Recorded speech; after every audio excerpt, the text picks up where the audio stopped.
ignorance. Hi, honey. How are you? I'm super. Thanks for asking. This is in no way intended to diminish the seriousness of the situation in America, but that police officer has got to stop saying the word prick.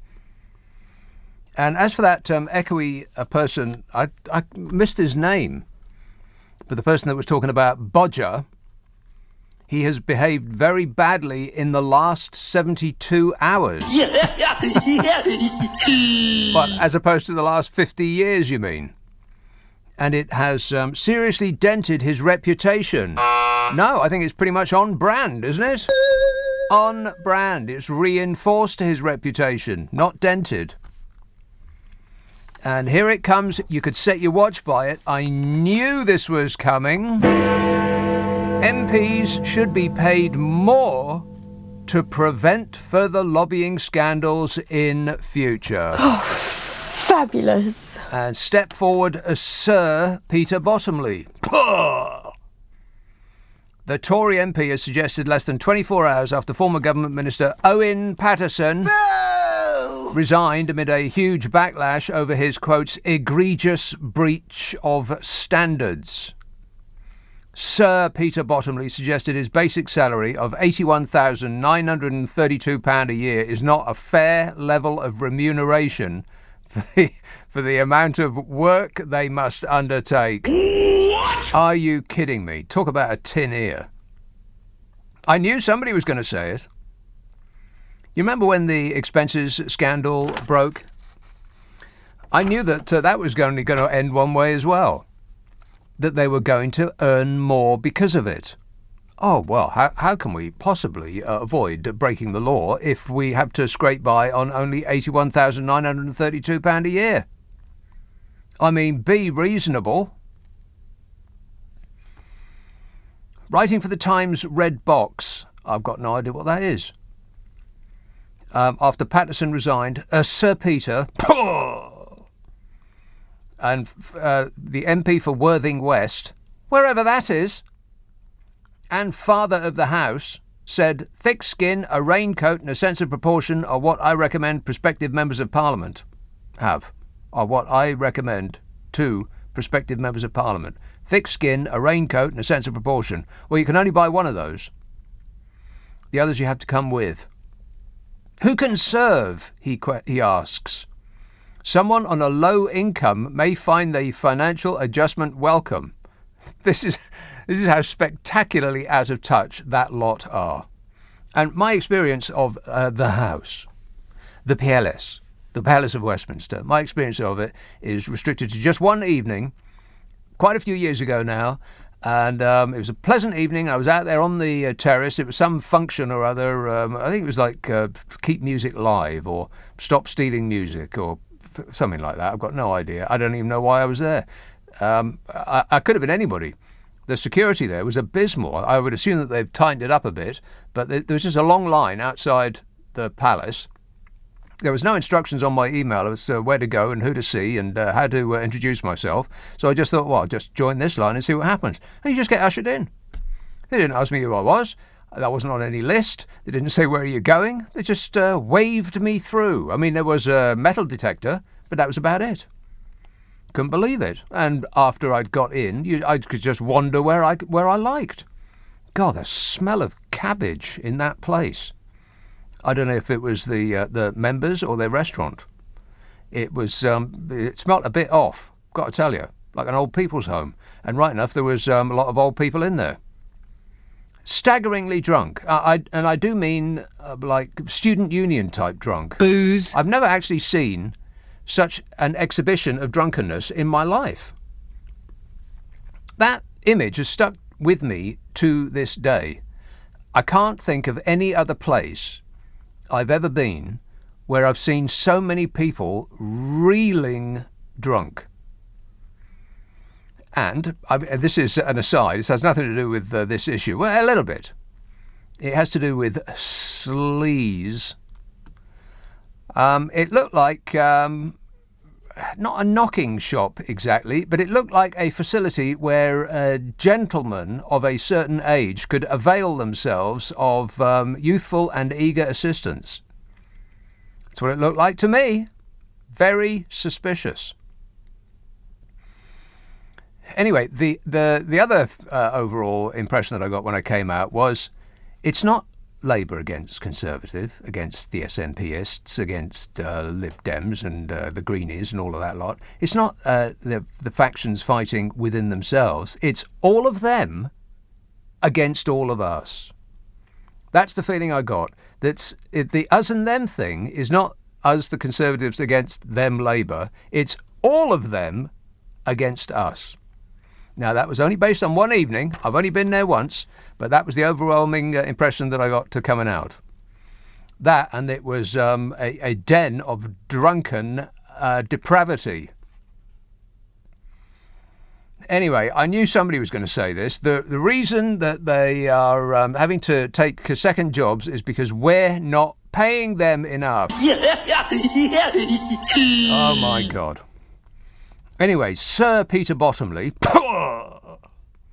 said, who can serve? Someone on a low income may find the financial adjustment welcome. Wow. They have absolutely no idea what's going on outside that building. He said, the well-off will not be particularly bothered by the pay level. Remember, we're talking about £81,932 a year. But that's not even the it of it. I gave you a big long list about what's on top of that, and I'm going to do it again, even though it's an enormous number of numbers.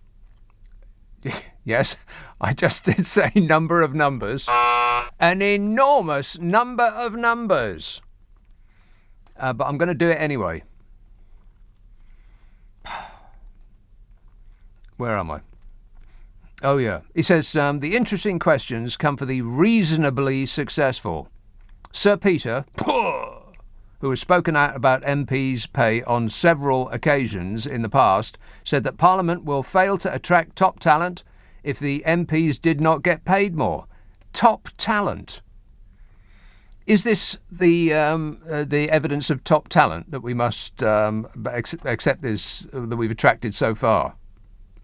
Is this it? Will fail to attract top talent.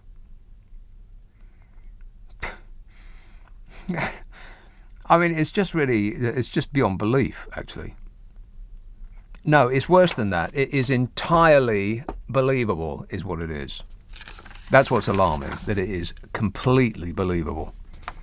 Sir Peter cited the salaries of top judges, teachers, trade union officials and doctors, suggesting that they should not be forced to what he said would amount to be a pay cut if they decided to stand for elected office.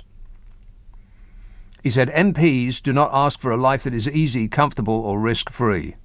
We can expect the terms to encourage people as good, if not better than us, to try to join or replace us.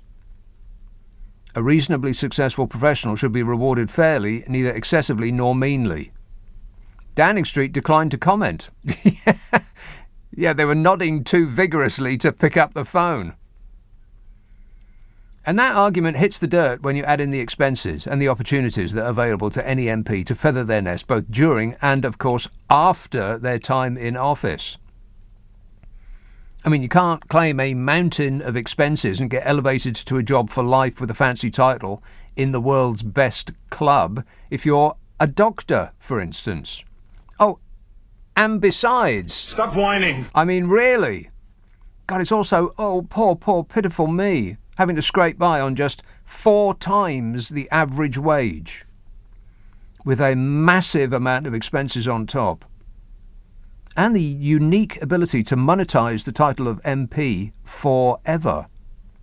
I mean, you can't lend your name to a business that wants to burnish its reputation and get inroads to the highest offices in the land if you're a teacher, for instance.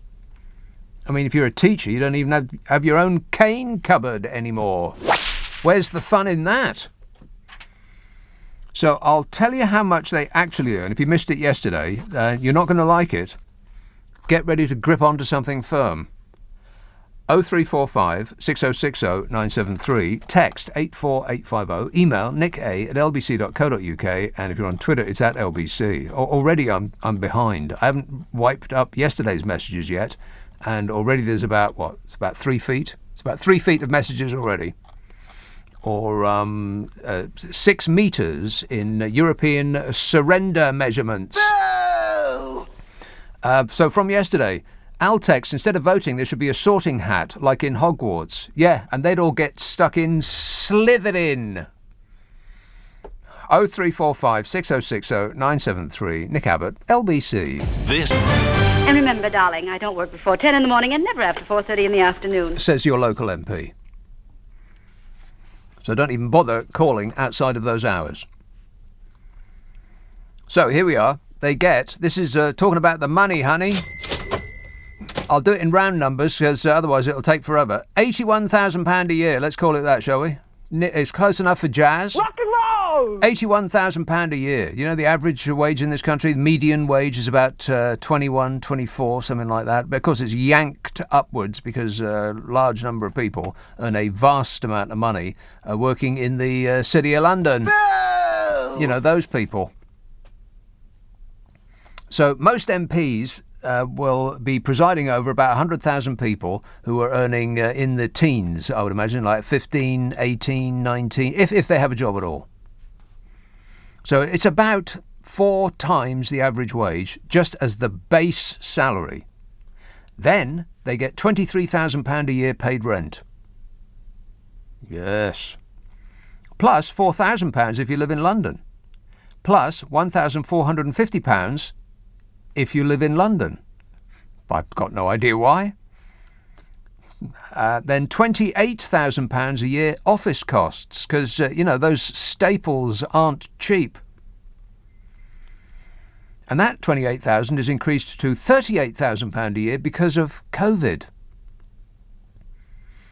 Plus, here's the big one, £188,000 a year for staff, which could be your other half, or your children, or your youthful and lithe assistants.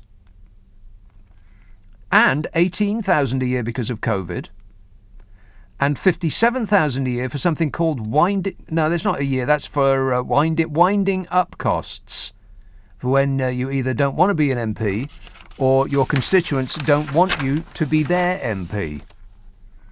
Plus £13,500 as compensation for when you leave or get kicked out. And then, of course, if you make it up the greasy pole by doffing your cap to the dear leader and you get into cabinet, well, bingo! That's another £67,505 in your pocket. A total of, are you ready? £416,955 per year. What? And £70,000 as a golden goodbye for when you leave the job. Bye-bye. And that's not enough. I knew it was coming. I knew that somebody would say it. Oh, how can we possibly scrape by on this without committing massive crime? It's staggering, isn't it? And the more you dig down, the worse this gets. Keir Starmer, who seems to be revivified, somebody is this has apparently shaken him out of his slumber. Keir Starmer has accused Boris Johnson of taking money intended for schools and hospitals and high streets to cover up Tory corruption. If you were reading about this as one of those tin pot South American dictatorships, or if this was Vlad the Insaner, or like some comedy island country, then you'd think, oh, isn't that just blooming typical? That's not there. That's here. There were reports which Number 10 refused to deny that Tory whips had threatened MPs with reduced funding for their local areas unless they voted for the Prime Minister's plan to get Owen Paterson off the hook for breaking Commons standards rules. According to the Financial Times, some MPs were told they would lose funding for their constituency if they failed to toe the line. That's not funding for them personally, that's funding for you. Some threat, eh? God, it's like we're being run by the mafia. Absolutely. Responding to the claim, the Labour leader tweeted, "So Boris Johnson was willing to take money from your schools, your hospitals and your high streets to cover up Tory corruption." Yeah, that sounds about right. Asked yesterday if government funding could be taken away from MPs for refusing to back Bodger's plans, the PM's spokesmodel refused to answer. He said, "You'll appreciate the questions around whipping aren't ones for me. More broadly, I'd say there's a lot of speculation and reporting around today which I'm not going to get into." Is that a yes then? Tory former Prime Minister Sir John Major made an intervention into the sleaze row. He accused Boris Johnson's administration of political corruption. Spot on there, Sir John. He said, "I think the way the government handled that was shameful, wrong and unworthy of this or indeed any government. It also had the effect of trashing the reputation of Parliament." Well, steady on there. What reputation? Sir John, whose own government in the 1990s was undermined by sleaze rows, says the Mirror. When that happened, he said, "I set up the Nolan Committee on Standards in Public Life to stop it," which has been a huge success, he says, if you say so. He said, "The striking difference is this. In the 1990s, I set up a committee to tackle this sort of behaviour. Over the last few days, we've seen today's government trying to defend this sort of behaviour." He said, "There's a general whiff of 'we are the masters now' about their behaviour." He said, "Whenever they run up against difficulties with anybody, whether it's the Supreme Court, the Electoral Commission, the BBC, they react not with an understanding, not with trying to placate what has gone wrong, but actually in a rather hostile fashion. Yeah, they want to dismantle those institutions, the institutions that question them. It's also, what would Donald Trump do? Donald Trump is not a nice person. He is their bellwether. I'm not sure if that's the right phrase. He is their model. Donald Trump model. Oh, shut up! Oh, you could do with losing a couple of pounds there, Donnie. Exercising is fun and it's nice. Yeah, how do you know? See, this is the thing about Bodger that his fans don't seem to get. He's not a cuddly teddy bear. He's a snarling, entitled, spoilt brat who lashes out in a frothing fit if he doesn't get his way. That's who he is. That. But he musses up his hair and he doesn't tuck in his shirt and he goes, "Paw!" And they go, "Oh, he's doing his best." Like he's a pet. God, it's also excruciating. I looked in vain for a story about any of this in the Daily Telegraph. Was it on the front page? No. No, not on the front page. Was it on page 2? No. 3? No. Was it on page 4? Nothing at all. Was it on page 5? No. Page 6, perhaps? Nope. Page 7 of the Daily Telegraph today? No, not there either. Page 8, perhaps? Page 9? No. Page 10? Not on page 10. Was it on page 11? Sadly not. No. Page 11? No. Absent there too. 12, perhaps? A small piece on page 13? Oh, there it is. God, that dinner was worth it, eh? So the Daily Mail, who seems to be reborn, they did a poll today. Public's verdict on the Tories: out of touch and corrupt. Correct. Right, who's the sleaziest Prime Minister of them all? Don't know was 25%. They said, oh, come on. This is not difficult stuff. Don't know. Pick one. Theresa May, 2%. We're talking about the sleaziest Prime Ministers of them all. Actually, the sleaziest government, but it's a vote on the Prime Minister of your choice. Which is the sleaziest? Which do you think it's going to be, Bodge? Gordon Brown says 2%. Margaret Thatcher, 4%. I still can't say her second name without emphasising it like that. Because I was at university when Margaret Thatcher was in control, and that's how we always said it, with a certain degree of ire. Thatcher, 4%. John Major, 5%. David Cameron, 9%. I think this is nonsense. Tony Blair, 22%. Bodger Johnson, 31%. He wins. What do you think about that, Bodge? I can't comment on that.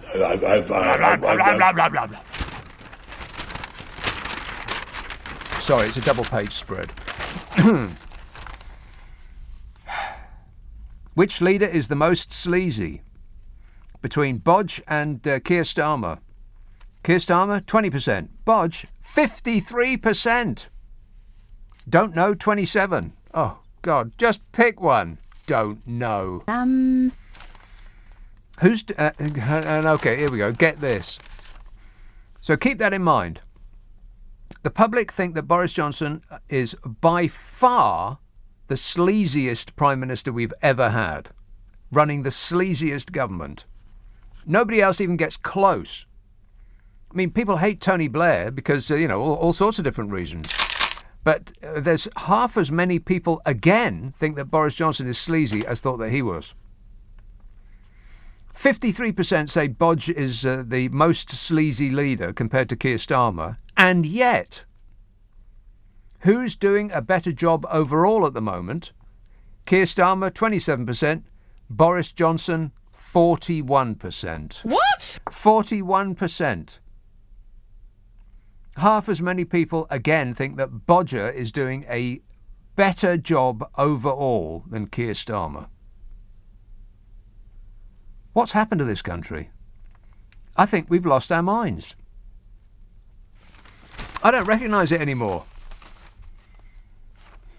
I actually dreamed of Boris Johnson last night. I did. I can't get him out of my mind. It was a bit alarming because I wasn't expecting him to be there in my dream. I was just, I can't remember exactly what was happening. I think I was looking for my car and I was going through buildings and buildings and buildings. And I ended up in some place where people were having dinner. And there he was. Right in front of me. And I thought, oh, he's my boss. I better stop saying things about him. And when I woke up, I realised with great relief that he's actually not my boss. Not yet, anyway. These things can change. So, Tory versus Labour. See, this is another one. This makes no sense to me. See if you can explain this, I double dare you. Who's the most sleazy? The Tories, by a long chalk, 46% against 17% for Labour. Who's the most out of touch? Tories, again, by a long stretch, 40% for Tories, 25% for Labour. Who's the most competent? The Tories. 25% said the Tories are more competent. 19% said Labour are. Who are the most divided? 18% for the Tories and 50% for Labour. You see, now, I don't think that that's a positive thing. I think if the Tories are united against this lot, then that doesn't say anything good about them at all. And finally, who shares your values? It's pretty much a dead heat. Who shares your values? Even Stevens, pretty much, which doesn't say very much that's positive about us, does it? God, what an absolute shower. 0345 6060 973. Text 84850. Email nicka@lbc.co.uk. If you're on Twitter, it's @LBC. Friday, Saturday, Sunday night at 10. Nick Abbott, LBC. It's 10:30. The news headlines with Zora Sullivan. Hello? Hello. 0345 6060 973. Let's have a call in Greenford. Hello, Paul. Hello, yeah.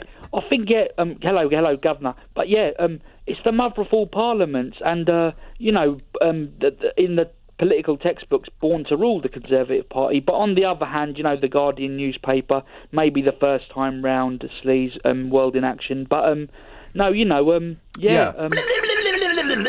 Okay, good call, Paul. Was that scripted, or did you just bring that up off the top of your head? 0345 6060 973. Word salad. Luke says, the biggest shock I've had this week is that no one has called COP26 a cop-out. I have, Luke. Are you listening to me? Steve says, Nick, Mogg is a dead ringer for Lord Snooty from the Beano. Yeah, well, that's an easy one. He looks to me like an Edwardian hat stand. You're better informed than I am. I don't know anything. I described him yesterday as a Third Reich swizzle stick. A little bit. If you stuck his head in an olive, then it would not be surprising to find him upside down in Himmler's martini. Be honest. I'm not saying he's a Nazi. I'm saying he looks like a Third Reich swizzle stick. That's all. Billy says, Nick, Boris looks like Barney from the Flintstones. We need to do the looks like, or we need to stop doing it more accurately. He says the government have made more U-turns than a learner driver. Well, that is true. Yeah, I've got a brief list of about 1 million U-turns that they've performed so far. But I've only got a brief 3-hour show, so I probably won't be able to squeeze them in. Let's go to Belsize Park. Hello, Judy. Hello. Judy. I thought I'd ring just to calm me down. Well, no, not exactly calm you down. I think you're being really unfair to our lovely, generous government, who really do need a bit of extra money in their pockets. Yes. And also because you have to realise how kind they are to pensioners. Sarcasm alert. Warning. I got nearly 2 years ago, so that's saying my age, because I was coming up to 80. 80 years old. I got a letter from the government. Yeah, wanting their money back. Telling me I was getting a rise in my pension when I reached 80. Go on. The rise was, to quote you, hold on to something firm. Mm-hmm. I am sitting down. 25 pounds. Pence a week. A week. 25 pence a week. Wow. It was sent in a letter. Yeah. In an envelope. First class. Costing approximately 3.5, 4 weeks of my new pension. Wow. Just to rub your nose in it. 25 pence a week. So stop going on about this government. Yeah, we appreciate it, Bodger. Thank you. Don't you think it was kind of them? I think it is beyond kind. It's practically godlike.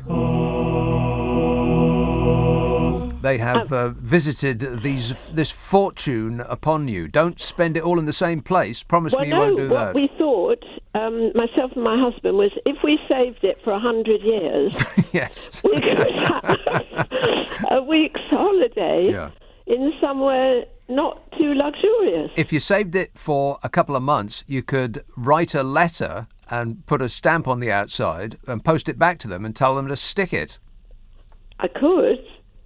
Or, I could. And also, while I'm on the phone, can I apologise?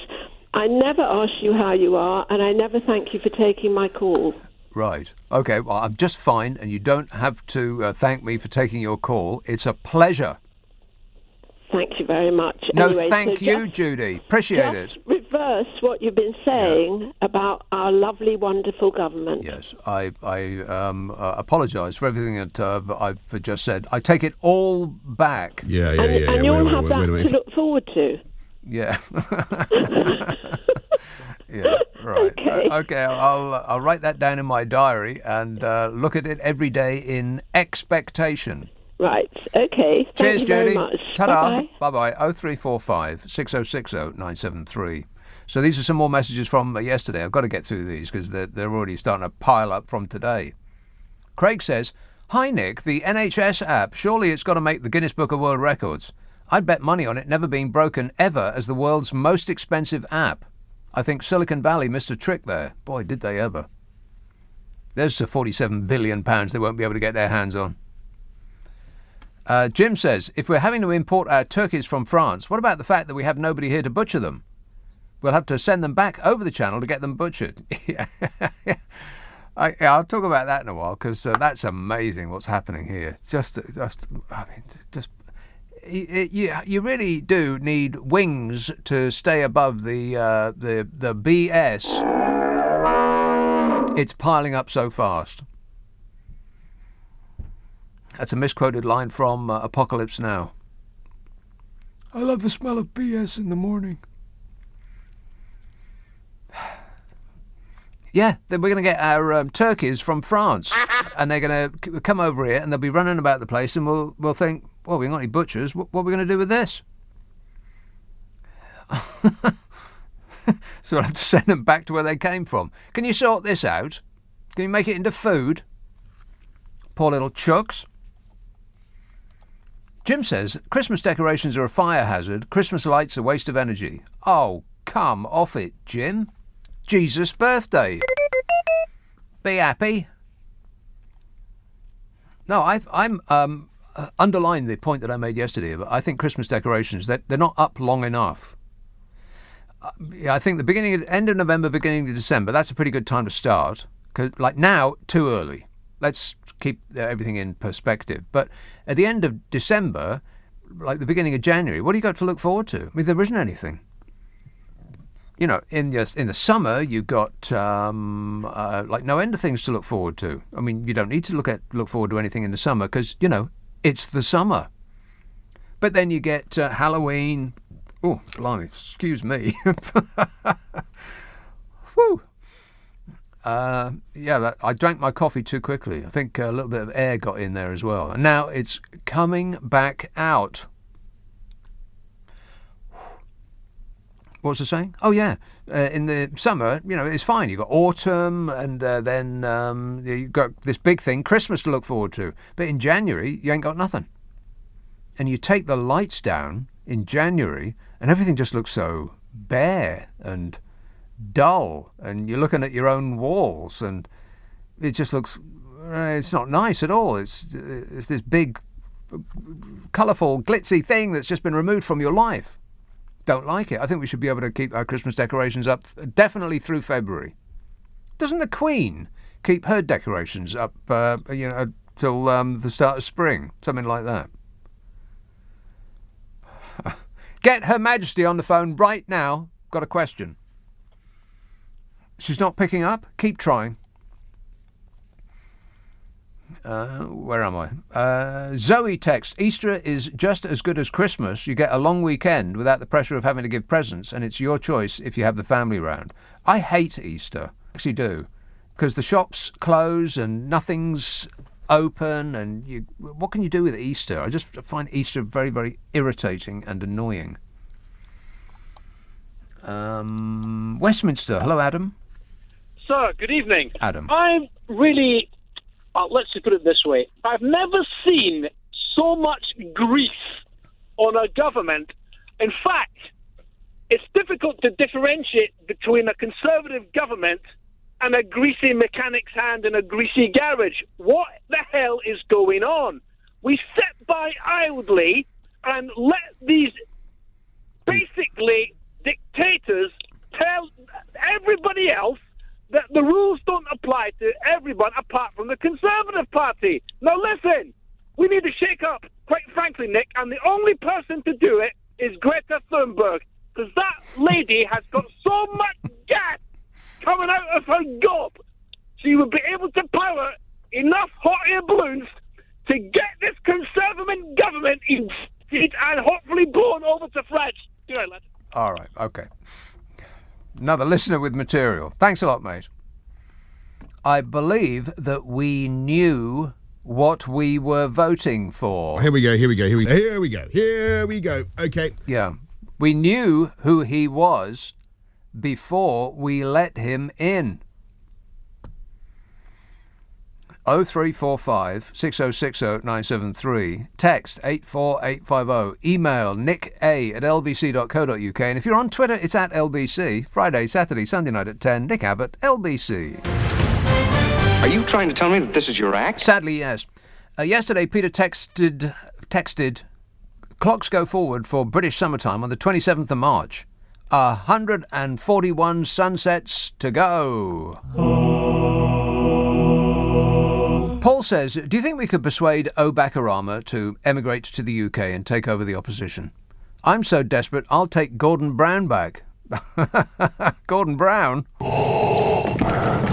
He says, Gordon's alive. That's the campaign slogan. In fact, I'm building my own time machine to go back to the past and warn Stanley Johnson that he turns out fine, but something has to be done about Boris. A little Back to the Future reference there, I think. I think a DeLorean might suit you, Paul. He says, maybe we should hold him back in school a year or 10. Yeah. Yeah. What do you think, Bodge? Yeah. Wait a minute. It's a maybe. And Alex and Ian text, just seen in the paper, nearly £6 billion lost in Eat Out to Help Out. Outrageous. It's by fraud, through fraud. He says, add that to the total. 6 billion literally down the toilet. You know, when this all started, I did just momentarily feel sorry for Bodger, because he'd wanted the top job for his entire life, apparently. And then he gets it, and then COVID hits. And I thought, God, that's pretty unlucky. Actually, very, very lucky. There is no better time for the disappearance of mountains of public money than either wartime or during a pandemic. And then I thought, actually, a pandemic is much better than wartime. Because in war, a government spends tons of money on things that cannot be supplied by some bloke who runs a pub. I mean, you don't go and buy a surface-to-air missile from your mates, do you? You've got to use a registered supplier. There's only some people who can make them. So a pandemic is absolute nirvana if you were running a government that wanted to disappear mountains, unimaginably huge mountains of public money. Shall I do the difference between millions and billions and trillions again? Do you want to hear that again? It's massive, trust me. I think off the top of my head, 1 million seconds is 12 days. 1 billion seconds is 31 years. That's how big a billion is. And they spent 45 billion on an app for your phone that doesn't work. Where'd the money go? Just curious. Anyone going to go to jail for that? I think that they don't go to jail, do they? They go to the House of Lords. Uxbridge, Louis. Oh, hello, Nick. I've just had a sausage roll and Houses of Parliament sauce. I'm currently in Richmond listening to Eric Clapton laid out upon the Thames. Rock and roll! I'm having a absolutely fantastic time. But, you know, I have to say this. The current government is an absolute shambles, a shambol. You know, if they had any sense of decorum, they would have sorted out the Twickenham A320 Chertsey roundabout today, which was absolutely chock-a-block. Right. From one end to the other. Was it? I've had enough of the Tories now. Right. No, I'm not going to be a Lib Dem supporter. I might become apolitical. I've had enough of all of it. I've had enough. Right, because of the what road was that again? The A320 Twickenham High Road from St Margaret's up towards Chertsey Road at Witton and Twickenham, St Margaret's roundabout, something like that. I don't know. It's an absolute disgrace. It's an absolute disgrace indeed. Yeah. So what have you got to say about that then, Bodge? He'll get back to you. Well spotted there, Louis. Let's get our priorities straight. Thanks a lot, mate. 0345 6060 973. This anonymous text says, I think Matt Hancock was responsible for cops 1 to 25. Yeah, what happened to cops 1 to 25, by the way? I mean, this is the 26th cop. Were the other ones any cop? apparently not. Haven't heard been one about them. James says, I think I just heard you say that status quo were at COP26 in Glasgow. That would have made Biden and Johnson wake up. Yeah, it certainly would. Hey, I tell you what I just saw was, well, I don't know whether I'll just say it anyway. AC/DC playing Rock and Roll Train at, I can't remember. Just look it up on the World Wide Web, on YouTube, the first one that comes up. If you want to see a crowd go absolutely berserk, check that out. Fan bloomin-tastic. That is the essence of rock and roll. It certainly is. Let's have Islington. Hey, Frank. Hello, Nick. Frank. Nick. Yes, sir. Talking to your lady there, Maggie. I lived in Brazil in the 80s, and a lot of different companies and people, they'll sell their products on the side of the motorways.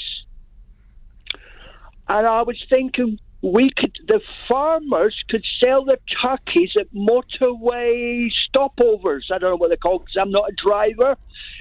Wherever motorway service stations, they could pull in there with a big refrigerated trucks or whatever the way is to do it, and sell their turkeys there direct to the public. Right. If they can do it in Brazil, why not in the UK? I guess so. If you can catch one, you can keep it. Right. Yeah, it's dead turkeys. Oh, we're only going to sell dead turkeys? Yeah. Well, that's not very nice. I know, Nick. I won't be eating one this year. I'm pretty much a vegetarian, but... What does that mean, pretty much a vegetarian? Well... What, you only eat meat? I eat fish fingers now and again, like me fish fingers, a bit of chicken once in a blue moon. Poor little fish. They chop their fingers off. Are you sucking a pastille? I'm having a very late night beetroot salad. Okay, well, if that's what turns you on. It sounded for a little while there like we were inside your mouth. A little too much macking. Thanks a lot, Frank. Excellent suggestion. 0345 6060 973. He answered a question that no one has asked. How do you sell turkeys if you can't sell them in a shop? You sell them in a shop. What's he talking about? Getting them in a store isn't the problem. It's getting them dead that's the problem. It's putting them on the plate, making them into food.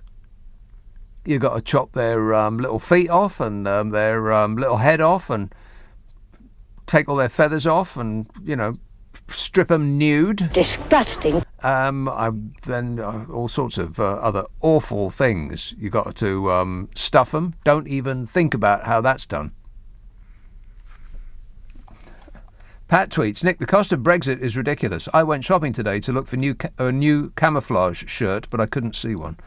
Oh, my God. Will you people stop with these chronic Christmas cracker jokes?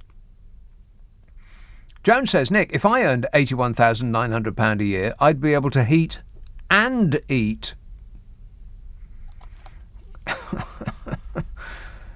Tom says, last night you were talking about Christmas lights. Well, we have fairy lights on all year round. They're in the shape of bugs and dragonflies and butterflies and beetles, which you have to ensure are alternated, because if you get them in order, you get extra points. And it was 30 or 35 questions. The first questions are very easy. The last questions are much more difficult. Like a memory question, it's like you'll go person, woman, man, camera, TV. So they say, could you repeat that? So I said, yeah. So it's woman, man, camera, TV. Okay, that's very good. If you get it in order, you get extra points. Okay, now he's asking you other questions, and then 10 minutes, 15, 20 minutes later, they say, remember the first question? Not the first, but the 10th question? Give us that again. Can you do that again? And you go, woman, man, person, camera, TV. If you get it in order, you get extra points. He said nobody gets it in order. It's actually not that easy, but for me it was easy. For him it was very, very easy getting it in order. If you get it in order, you get extra points. Extra points if you get it in order. If you get it in order, you get extra points. Yeah, well done, Donny. You are the best. Oh, shut up! He's going to be the next president of the United States of America, you know it? I'm president. Can you believe it? Yeah, and then we all really are doomed. Because don't forget what Bodge said. I think Donald Trump is clearly out of his mind. Yeah, he ain't going to forget that. Oh, my God, we're all going to war. I'll bring us into war. If we live that long. What a way to run a planet, eh? I'm embarrassed to be here. You imagine if aliens from space were taking a peek at us right now, they'd be rolling their 6 eyes to the sky, going, "Pah, what a state. When are they going to get their act together, those human beings? Maybe we should just annihilate the lot of them and start over." We better shape up.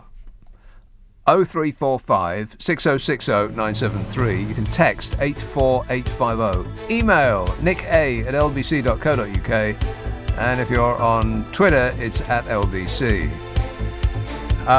Let me remind you that these shows, the Friday and Saturday shows, do get stuck up the internet as podcasts. We take the news and the ads out, which means you'll use less electricity listening to them. And Greta Thunberg will be delighted.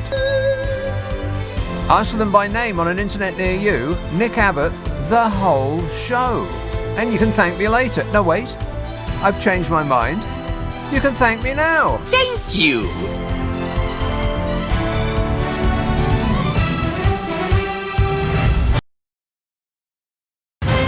Listen to him. He knows everything. £500 million. You've got to be kidding me. You know, there's a few organisations that are they're not letting any of this stuff go. And if it weren't for them, then all of this would just get swept under the carpet. We'd be invited under great pains and threat of incarceration to forget all that we've seen and heard and move along. Otherwise, at the very least, the Good Law Project being one of them. Look them up on the World Wide Wide. Rob texts, "Hi Nick, he has got a little better, but how can one man from the USA attending the Glasgow event need 30 cars, 12 motorcycles, a police vehicle posted on every motorway and flyover and interchange, a helicopter and an ambulance just to get there?" Remind me again of the purpose of COP26. Well, how come Bodger scarpered after, he's there's a picture of him sitting next to David Attenborough. If he hadn't done anything else, he should go for just that. He sat next to David Bloomin' Attenborough. A real-life national treasure, David Attenborough. David Attenborough is also about 90 years old, something like that. So in the at-risk category, David Attenborough was wearing a mask. Remember, wearing a mask is not to protect you, it's to protect others from what you may have. And so David Attenborough was wearing a mask in close proximity to a lot of strangers, and the person next to David Attenborough was wearing a mask, and the person on the other side of David Attenborough was not wearing a mask. Can you recall who that was? Him. Not wearing a mask next to David Bloomin' Attenborough. That should get him gone. Just that alone. But I suppose he was doing his best. He was also asleep. It looked like in the picture to me. That's how much attention he was paying to COP26. Could not wait to get out of there. He did his routine, you know, he did all of his funny lines, which were received with complete silence because he wasn't addressing an audience of his cult fans. And then he scarpered because he had more important business, dinner with his chums, and he went to it on a private plane paid for by us. You're welcome. Thank you. And so he's not there anymore. I thought he was supposed to be hosting this event, which is still underway. Couldn't wait to get out. Well, as long as you're, committed to saving the planet. Michael texts, announcing his resignation, Owen Paterson said that he would remain a public servant, but outside the cruel world of politics. So he won't accept a seat in the House of Lords then. He's having a laugh, says Michael. Yeah, but we sadly aren't. Tooting, hello, Jan. Hi, Nick. Hi, good evening. Jan, how are you? Great, mate. Well, yeah, okay. It's nice to hear that. But I do have, I came across a bit of information. I thought I must ring and share it with you because it may not be all such doom and gloom. And maybe information, you say? Yeah. So maybe the Conservatives will implode, and so that it may not be up to the voter in the end that Johnson goes, but in-house. They'll cease to be a party, you mean? No. Just that they might when look to replace him. I don't know who with. When sunlight is shone upon them, they'll melt like the Wicked Witch in the West. Look, I found this thing by Paul Goodman. He edits Conservative Home, and he's keeping a barometer. It's not like those polls with the public, but he's doing a barometer of the Conservative cabinet, and he's showing how Boris Johnson is 27th on the list. Well, what's the list, though? Yeah, I've been trying to find out more about what he used to be a Conservative MP. Who? Boris Johnson? No. This guy, Paul Goodman. Right. Who writes? So, are you saying that this is a list of the most popular people among the readers of Conservative Home? Is that No, the essence of it? It's not. It's. I think it might be a blog. I don't know how he does his polls. Is it like a hot or not? Something like that. Maybe it's like a personal opinion of who's up, who's down. Well, that's the thing I've been trying to find out, but I don't know that it is. I think it sort of might be in-house. Well, I certainly am glad that you passing on this important information that you have got no idea what it means. No, I mean I've been trying to find out, but I mean it's. I mean, okay, well, let's calm down. It's like let's calm down.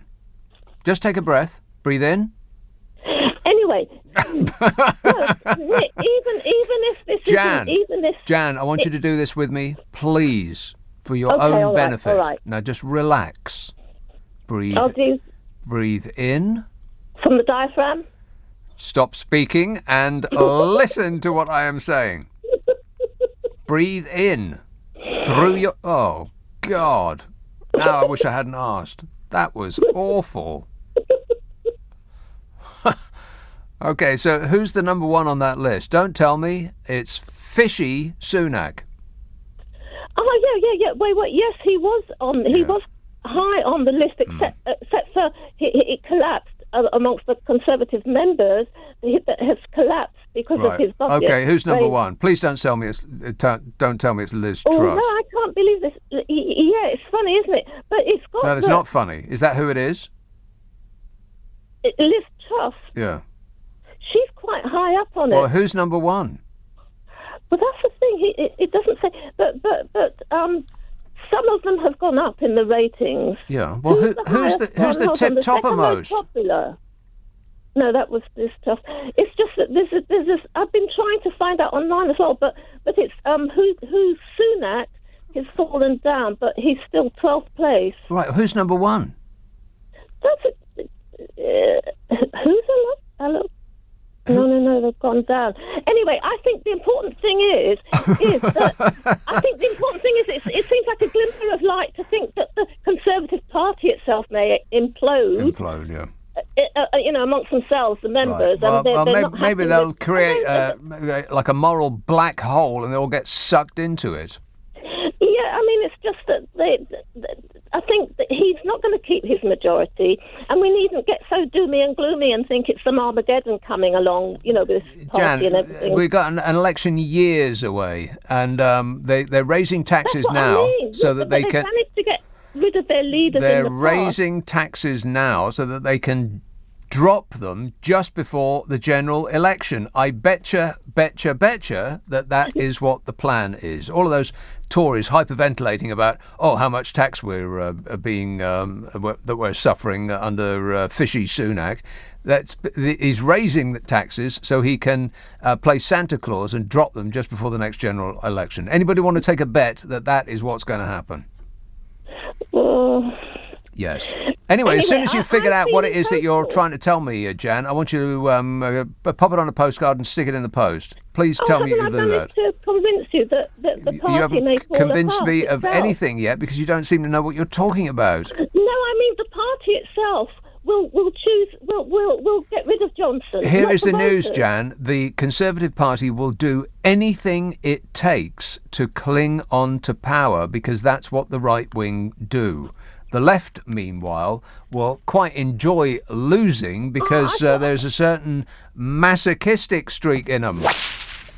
They just, I don't know, they seem addicted to losing. Tony Blair wasn't really very left-wing, kind of centrist. But the left wing of the Labour Party and the left wing of the Democrats in America, it just seems to be that they just, they prefer to be on the losing side, fighting amongst each other about who is the most pure.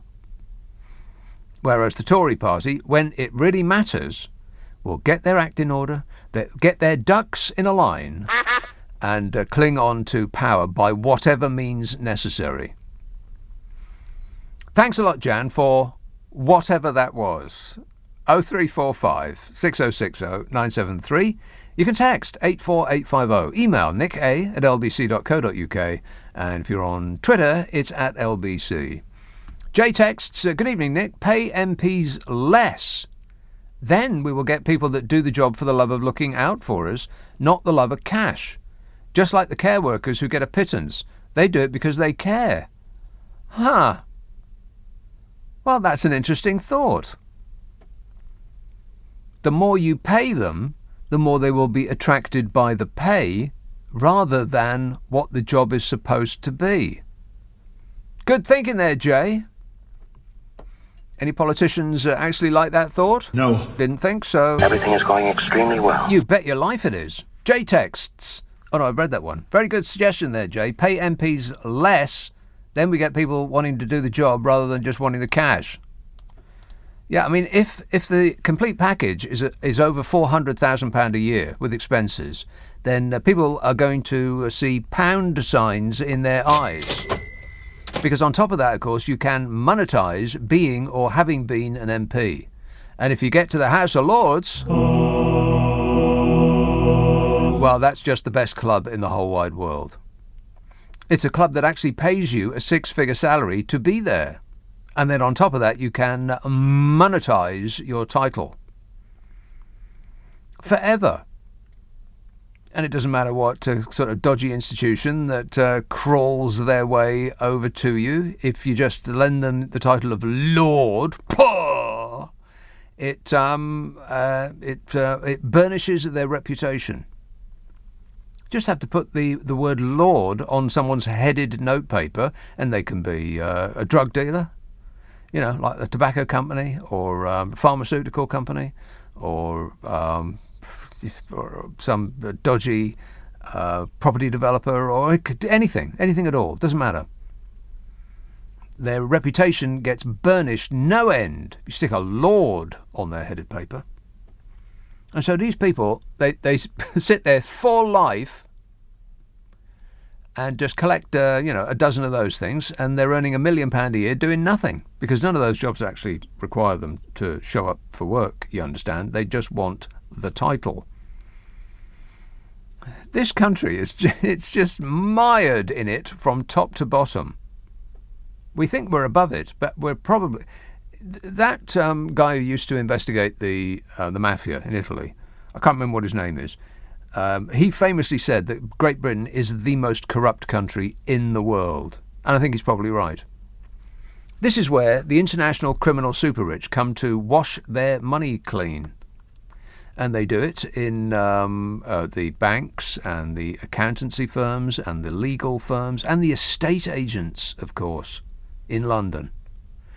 And that's why all of those buildings, they keep going up. All these buildings of shiny executive flatlets that nobody really wants to live in, they just pass through. And the higher up the building you look, the more likely it is that there won't be any lights on, ever. Because some some shady gangster from Azerbaijan or somewhere like that has bought £100 million flat at the top of the building, not to live in, just to wash £100 million that they've nicked from wherever. And that's what we do here. It's, this country's not ours anymore. We sold it. It's kind of depressing, really. Maybe we should talk about something else. I'm getting down. Is it just me, or I've been affected by the darkening of the days, more so than I can recall. I am continuously blooming starving. Just constantly want to eat and sleep. It's like I'm preparing for hibernation, like I'm a bear or something. I just can't stop thinking about food. And when I'm eating food, I'm thinking about what the next thing I'm going to eat is. I just wandered around just now, during the news, looking for some food that Steve Allen left around. Because normally Steve Allen swishes through the building here, and it's like the entire food hall at M&S has been dumped all over the place. I mean, there's just no end of food. You name it, and he brings it in. And so I was looking for, I don't know, anything, biscuits or some crisps perhaps, some mince pies, something like that. And there was nothing. Nothing! Damn it! Thanks a lot, Steve. Bloomin' starving over here. 0345 6060 973. East Yorkshire. Hello, Mike. Hi, Nick. Yeah. Your last caller, Jan. When will people understand? She's saying the Tory party will do the right thing and get rid of Johnson. When will she understand that the Tory party will support its electoral likelihood of getting elected and not do the right thing? They'll do the right thing for themselves. Like I said, the right wing will do anything necessary to either claim or cling on to power. But how can somebody claim the Tory party will do the right thing and get rid of Johnson? It's delusional. They'll do the right thing for themselves, as you keep saying. Right. They will get rid of Johnson at the very moment that they find benefit from doing that, and not before. Absolutely. One of the things I found up about was you keep saying we knew what we were voting for. Yeah. But please point out that only 29.some% of the population voted for Johnson. 70% of us didn't. Yes. We knew what we were voting against, and we didn't want it. And 70% of the population, I don't know why they aren't rising up, because in a PR situation, as happens in most of Europe, if 70% of the population objected to what was happening, yes, there would be serious trouble. In this country, 70% of us didn't vote for him. Right. OK, you got an 80-seat majority, but we're sort of accepting it. Oh, we're totally accepting it, just like we were accepting Brexit, that it was a democracy in action, when everybody who's even investigated it for a couple of seconds knows that it's the precise opposite of that. We were sold a pup on a vast bed of lies, promoted by billions of adverts bought by who knows who on Facebook, which were precisely targeted for each individual person who was receiving them. I mean, if that's democracy, I'm a banana.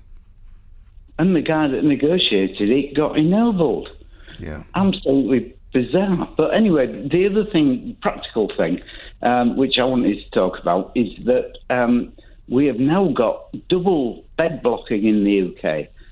Because double bed blocking? Two people in one bed? Disgusting. Absolutely, yeah. But that's two. Wait a minute. That's two absolutely's. You're not allowed another one. Sorry, my apologies. We've now got a situation where care homes are getting filled up with people who could go home with a bit of home care support. Yes. And they can't go home because they ain't got no home care support. Absolutely. Home carers. Exactly. Now that's blocking up the care homes, so the hospitals can't send people to the care homes who actually need to be in care homes because they're being blocked by people who should actually be at home. Right. which wasn't the situation 5 years ago, but it is now. The government are doing nothing about this, and Sajid Javid is now contemplating whether to make it mandatory for home care workers to be vaccinated. It goes from bad to worse, Nick. We've got a desperate shortage of home care workers, and they're getting threatened alongside NHS people, and there hasn't been an announcement on home care workers yet as to whether that's going to get deferred till March. Yeah, madness. Well, yeah, they have screwed up at every turn that had anything to do with them is undeniable. The only thing that they've managed to fashion a success out of was the initial rollout of the vaccines, and that, I suspect, was because the government had nothing to do with it. It was the NHS what won it. Everything that the government had anything to do with was a colossal screw-up, made us one of the worst affected countries in the world, both medically and economically. The only thing they actually did right was leaving the NHS alone and letting them take over and administer the vaccines. If they could just get out of the way of everything else, then we might actually get somewhere. But sadly not. Anyway, got to go, Mike. Absolutely. Thanks a lot, mate. 0345 6060 973. Jim says, according to the Independent newspaper, somebody has set up a GoFundMe account for Sir Peter Bottomley, so far raising 70 quid from 6 generous donors. So it's not all bad news. There you are, Sir Peter. We've got to get paid more. I knew that. And that's, of course, what will happen. The Independent Parliamentary Standards Authority, or whatever body it is that is supposed to decide these things, will examine it at length and say, yeah, you know what, you all deserve another 10 grand. And Bodger will say, well, I mean, it's absolutely nothing to do with me, and if that is what the independent authority suggests, then how can I say no? You know where it's going, and that's where it'll go, I promise you. Well, I don't promise you, but I bet you. Bet nah. Place your bets, bet nah. Simon says, what you've forgotten all those figures that you mentioned for the MPs is the massive, oh yeah, you're right, the massive pension that they also get. It's estimated that for 10 years service, the average term for an MP, they'll get around 18,500 quid a year. I can't think of any pension scheme where contributing for 10 years would give you that amount of return, says Simon. Yeah, that's right, I forgot about that. Of course, the ultimate pension scheme is going to the House of Lords, because that's when the big money really kicks in. And you know how you get there? Practice. No, that's not it. Wow, this story, I mean, good grief. How can this government possibly survive this? Everything that's happened in the last week or so. I mean, of course, this is not new stuff. This is just us newly knowing about it. This has been going on for ages. It's just that they've now had light shone upon it, which they find inconvenient or unhelpful, they would say. The Conservative Party, says the Mail, has been accused of guaranteeing peerages to a group of multimillionaires who have donated more than £3 million to the party. This is the best government that money can buy. Wealthy backers who take on the temporary role of party treasurer appear to be offered a seat in the House of Lords once they have donated the set figure of £3 million. According to the investigation by the Sunday Times and Open Democracy reported in the Mail, 6 former Tory ministers felt uneasy about the practice, some calling it a scandal. Really? Just 6? One ex-party chairman said, the truth is the entire political establishment knows this happens and they do nothing about it. The most telling line is, once you pay your £3 million, you get your peerage. Wow. Tell me why we left the EU again. Because we didn't want to be ruled by unelected bureaucrats. That and the £350 million a week for the NHS and the bonfire of red tape. How's all that going, by the way? Brexit's going great. Sure it is. 0345 6060 973. Text 84850. Email nicka@lbc.co.uk. If you're on Twitter, it's @LBC. Friday, Saturday, Sunday night at 10. Nick Abbott, LBC. Look at the time. It's 11:30. The news headlines. I am not one of your fans! Callum texts, Hi Nick, MPs should be made to live for 2 weeks on the income of their lowest paid constituents after being elected to experience what not being paid enough really looks like. It would make great reality TV show too. The problem with that idea, Callum, is it doesn't really show them what the experience is like at all. It would, in fact, in the words of Johnny Rotten, be a cheap holiday in other people's misery. Rock and roll! Because after the 2 weeks, they get back to their lovely velvet lifestyles, whereas the people who are on that kind of money, they don't get to leave after 2 weeks. They're stuck there. So it's not really like it at all. Preston. Hello, David. Hello, Nick. David. How you doing? Good, thanks. Excellent. Now, I think one of the problems we've got is that I'm pretty certain Sir Keir Starmer is a zombie. A zombie? A zombie? Yeah. Right. Go on. Whenever he zooms his opposition leadership in, which is most of the time, he's always sat there in front of a completely white wall just to make him look less pallid. Right. Pallid. Right. Good word. Mm-hmm. So, seriously, and he disappears for ages, doesn't he? He might even be a vampire. I don't know. Is it either a vampire or a zombie? Yeah, quite possibly, yeah. Or a combination of them both. Could be. Which is pretty scary. Yeah, a zampire. Yeah, I mean, scary, even more scary than if he was actually human, in my opinion. Right, well, I'm sitting here very, very frightened. Very, very scared. Thunder, lightning, very, very frightening. Yeah. Have you seen a film called Kill List by the director Ben Wheatley? No. Have you not seen it? I think it sums up the Labour Party. Right, very I've seen Kill Bill. Is that close? Right. No. Right. No, it's nowhere near close. Right, okay then. One of your other callers or texters or tweeters might fill you in on Kill List. Oh, well, I should look forward to that. Kill List. Is it a musical? No. It's not for the faint-hearted, I'll give you that. Right, well then I'm not remotely interested. I don't like horror movies. Are you faint-hearted, Nick? Well, I wouldn't put it like that, but I just don't enjoy them very much. I like action adventure. Like my girlfriend, she likes that too. Right. Okay. Anyway, well, is she there? Put her on the phone. Would be a better conversation. She's asleep. Come on, asleep. I'm not going to wake her up for you. Righto. Okay then. Wow, so offensive. Just lashing out now, David. Hey. No need to be so aggressive. All right, come on. I'm not going to wake her up, though, am I?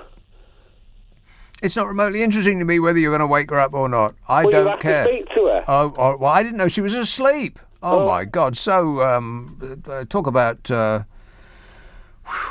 somebody's rubbed his fur up the wrong way. Calm down, mate. It might never... Oh, no, that's right. It already has. No, I like action-adventure. I want to see £100 million worth of stuff blow up on a screen. That's what I want to see. I don't want to see people's entrails splattered all over the floor. That's not amusing to me, or fun or exciting. That's not my thing. I'm not decrying it, because a lot of people enjoy that sort of thing. It's how people get their kicks. Some people get their kicks throwing themselves out of a perfectly good plane with a parachute. Some people like correcting tigers, and other people like watching scary films. That's just not me. Callum said, oh no, I read that. Daniel tweets, Nick, when the ancient Mayans said the world was going to end in 2012, maybe it did. Yes. Yeah, that's right. Maybe it actually did. I mean, we poo-pooed the notion in 2012. It came and went. We thought, ha-ha, charade you are. You got that wrong. But maybe it did actually end in 2012. That would answer a lot of questions. I think as a species, we've all taken the blue pill rather than the red one. Damn it! Or is it the other way around? I can never remember. 0345 6060 973. Regent's Park. Hello, Vance. Hello, Nick. Enjoying the show as usual. Thank you. Nick, I want to make a fairly serious point, but I just want to first refer to the lady who phoned you about 10 minutes ago. Yeah. She was giving you the results of an opinion poll conducted on members of the Conservative Party. Yes. And they were supposed to put the cabinet in descending orders of popularity. Yes, this is an old poll, though, isn't it? Or have they done a new one? They've done a new one, and it's really reconfirmed it. So Liz Truss is number 1. Oh, my God. Johnson is number 27. I think there are 31 members of the cabinet, so he's pretty near the bottom. You're doing very well, Bodge. Yeah. Wait. But the point I wanted to make, Nick, was that his supporters still don't understand how shallow he is. Yeah. And this is illustrated by COP. The Guardian recently asked him when he had become a believer in the climate and environmental crisis. Yeah. On the private jet flying to Glasgow, he had a conversion. Not quite that bad. He said he became a believer after he became Prime Minister, when government scientists briefed him scarily and Carrie managed to persuade him. So he's only believed in the climate crisis for 2.5 years. Right, when his wife told him to. Yeah, why couldn't he work it out for himself? Because his previous career was pretty much as this one is, gaslighting. Pretending to believe in things for giggles and money, which is where he is now. He just flits around. He doesn't really have any sort of moral bearing or compass, or he's not attached to any one set of beliefs other than self-preservation. Yeah, that's right. Can I suggest that? I mean, I agree with you, but the 3 reasons that I've got down is that I think he has absolutely no understanding of science. Secondly, his whole interaction with the real world is based on performance. And thirdly, he's truly amoral, probably immoral. He couldn't give a damn about right and wrong. He'll do as much harm as he can just to keep himself in the limelight. And why can't people see that? Because people like surface. We're not really interested in what's beneath the surface. We like the shiny bit on top. And if someone is funny, then that's the end of our urge to investigate. We just take them as that. Yeah, but it just seems such a thin act to me. I'm like, oh, God, he's been doing the same thin act since he was a child, and it's still working for him. Yes, indeed. Anyway, no doubt he'll claim sort of, a great victory from COP26, but fortunately we've got Greta Thunberg to pull him down a peg. Right, to tell him about the blah, blah, blah. Yeah, all right, thanks a lot, Vance. 0345 6060 973. So, I mean, this is not a surprise about buying your way into the House of Lords, is it? I mean, you would actually be surprised if it was any other way. But to see it written down here, on top of everything else that's happened in the last couple of weeks, I mean, oh my God. A former minister called it a scandal in plain sight. Another alleged that a law of omerta, as in the mafia, absolutely silences anyone from discussions of a link between donations and seats. According to data from the Electoral Commission, Peter Cruddas donated a total of £4,238,299.66p. 66p. That's to party and campaigns. It's supposedly going back as far as 2009. According to the investigation, a Tory insider said peerages were dangled like carrots in the cynical operation and told of an instance where a donor was convinced to give £1 million because it may lead to a seat. A Conservative Party spokesman had said that it doesn't believe big donors who contribute to political sources and parties should be disqualified from sitting in the legislature, which is a pretty cute answer, because it doesn't even come close to addressing the question. It's not whether donors should sit in the House of Lords, it's whether donating a certain amount gets you a seat in the House of Lords. But they turned it around, because that's not the question that they want to answer. They said that it doesn't believe that big donors who contribute to political causes and parties should be disqualified from sitting in the legislature. You see, they turn the issue around and argue on their own terms. That's not what people are asking them. What we're asking is, does giving £3 million to the regime guarantee you a seat in the House of Lords? That's the question. And their answer is, well, we don't think that people who give money to political parties should be disqualified from being in the House of Lords. Which pretty much is an admission of guilt in my mind. I mean, weasel words there that don't really enhance the reputation of this government. I mean, this whole regime stinks from top to bottom. I mean, has this country ever been run by a more shameless bunch of lying, grasping charlatans? In 2 short years, this country has been turned into a banana republic. An international joke. It's not a government, it's a smash and grab raid. And, as I've been told 1,000 times, it's what the British people voted for. Because the Tories are still in the lead in the opinion polls. This country needs therapy. Or a damn good thrashing. Thank you, sir. May we have another? 0345 6060 973. Text 84850. Email nick@lbc.co.uk. And if you're on Twitter, it's @LBC. Hey, let me remind you that I do a podcast with Carol Mcgiffin. Oh, right, yeah. The delightful Carol Mcgiffin and I try to solve people's problems on a weekly basis because we care. Ain't that right, Carol? Oh, right, yeah. We do, we care. Most of the messages that we've had over the last couple of weeks, though, haven't really been problems. People have just been trying to make us laugh. With some degree of success, actually. Some funny stuff coming in. But we do actually look out for genuine problems. I mean, not serious ones. It is done for amusement's sake.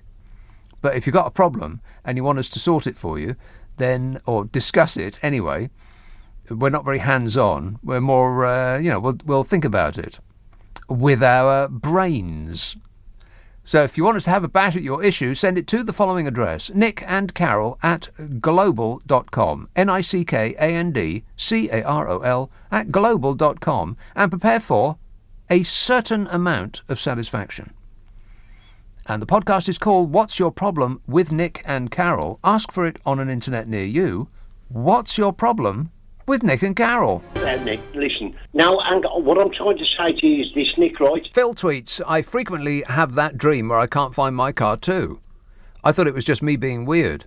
But you're adding Bojo to it, takes it to a new level. Thanks for making me feel normal, says Phil.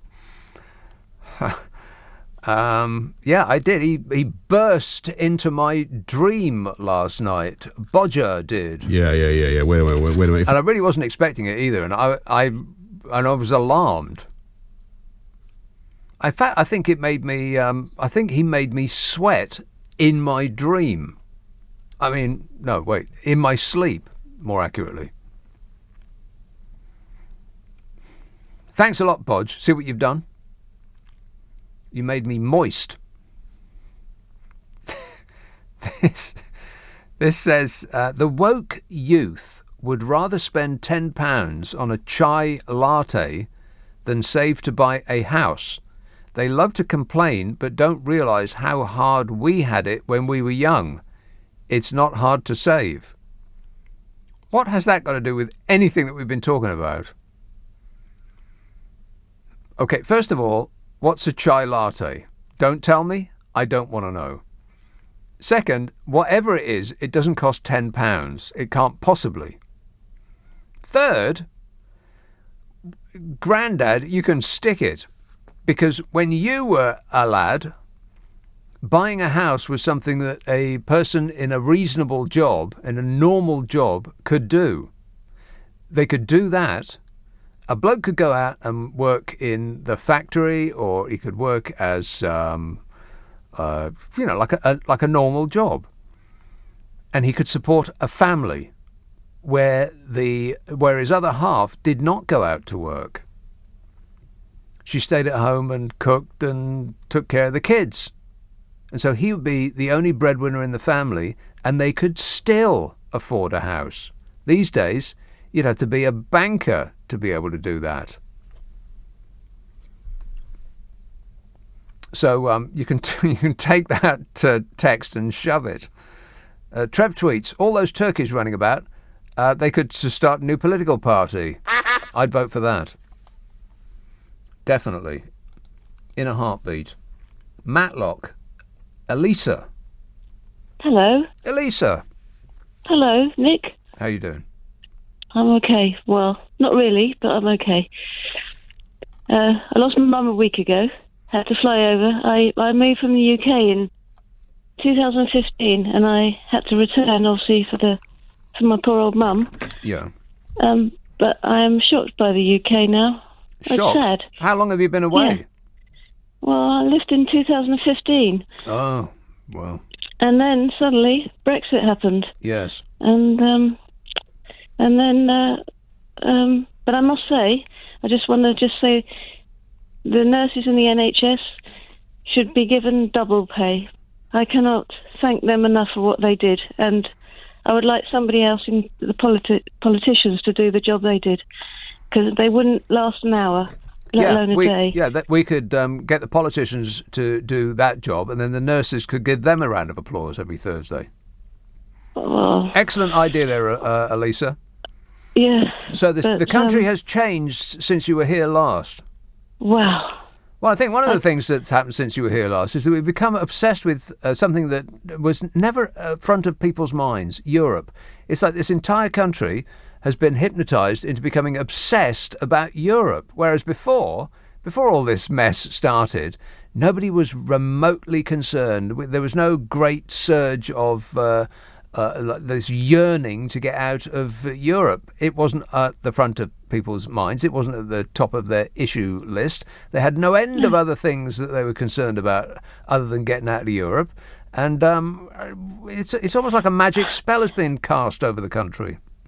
Well, I don't understand, because it's like everyone's desperate to get away on holiday to go to Europe, which they want, and then they don't understand why they can't go there without all the forms and all the paperwork and anything else that has to, That's because they believed all that folderol about a bonfire of red tape and how everything was going to be easier and we'd have more money and, all of those, like this giant mountain of lies that was presented to them, and we bought it all, or a significant number of us, just enough. And why aren't people so, I don't know, I think the attitude of, I'm not talking generally, but nobody seems to like each other anymore. Everyone seems to be terribly grumpy towards each other and aggressive in a car, in a shop. Yes. I don't know. I don't know what happened. What happened? It's exactly that. It's like some sort of evil magic spell has been cast over this country that people who had never really thought twice about being in Europe before suddenly became obsessed with it. It's the most important thing in their lives to get out of Europe because they were promised a better life. They were promised a better life by liars, and they bought those lies, and now they're invested in those lies, and they can't admit that they've been had because, and I've said this many times before, it's too much loss of face. Plus, it's a loss of hope. That's what they're clinging on to.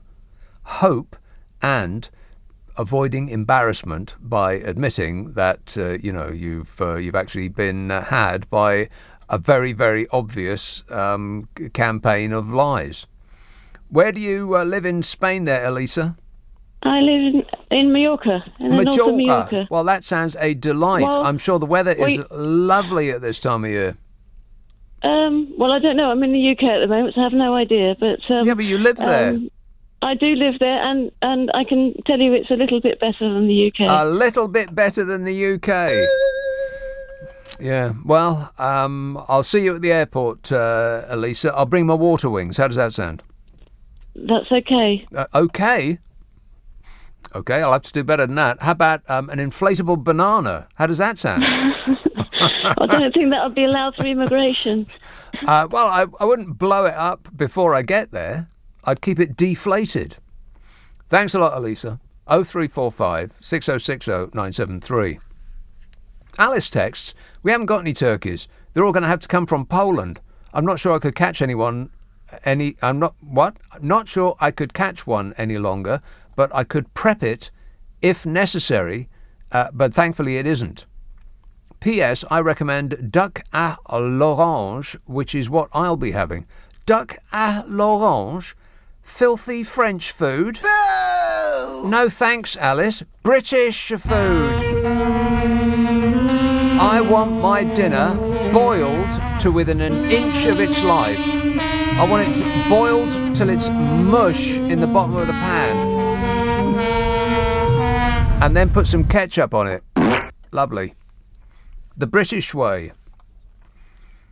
Darius says, hi Nick, £37 billion is more than a year's army budget. You're talking about this for this app. I thought it was 47 billion. Well, you know, what's 10 billion pounds between friends?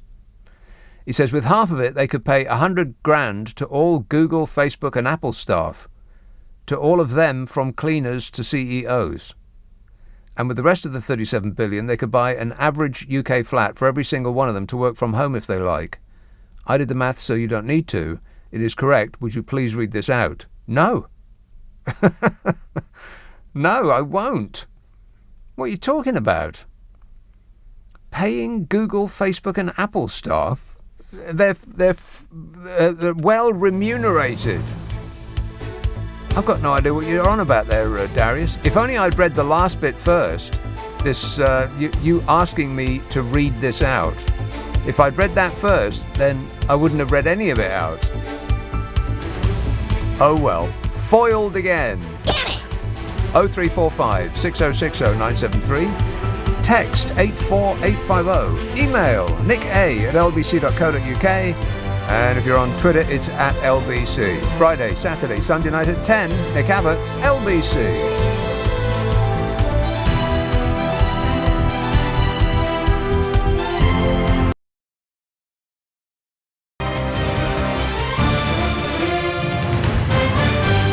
Care what this guy thinks? No! Susan texts, Nick, I agree with you. Late November is the right time to put Christmas decorations up. Yes, not now.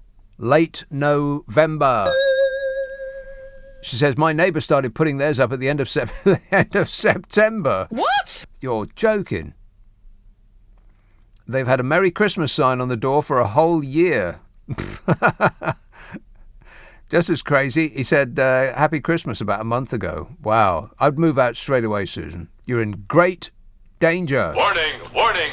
Barbara says, Nick, can we please hear the numbers in millions and billions from Nadim Zahawi again?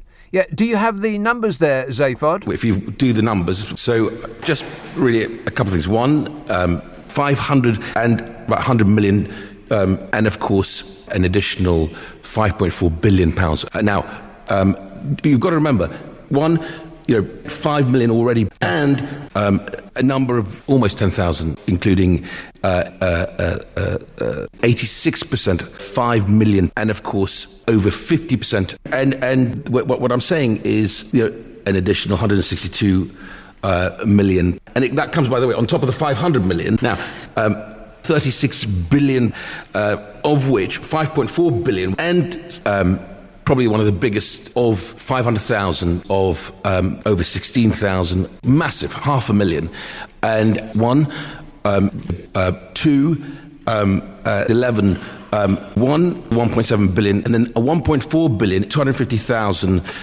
6 million, basically 3.1 billion, Right now, that's a big number, and that's exactly what I'm delivering. Thanks for the deliverance. What is that man talking about?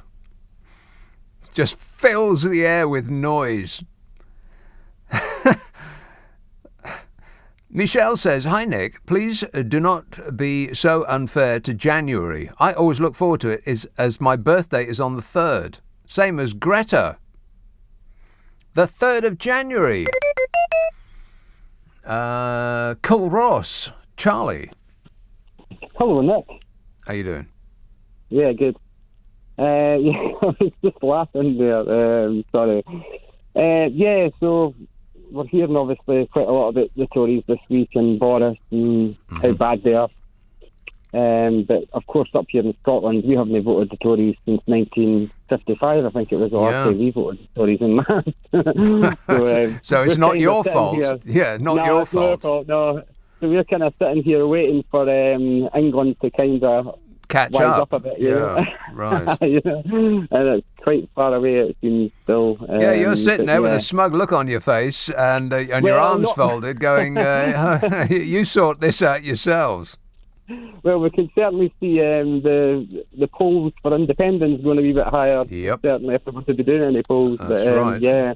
But that is a democratic deficit that Scotland sort of lives in, you know.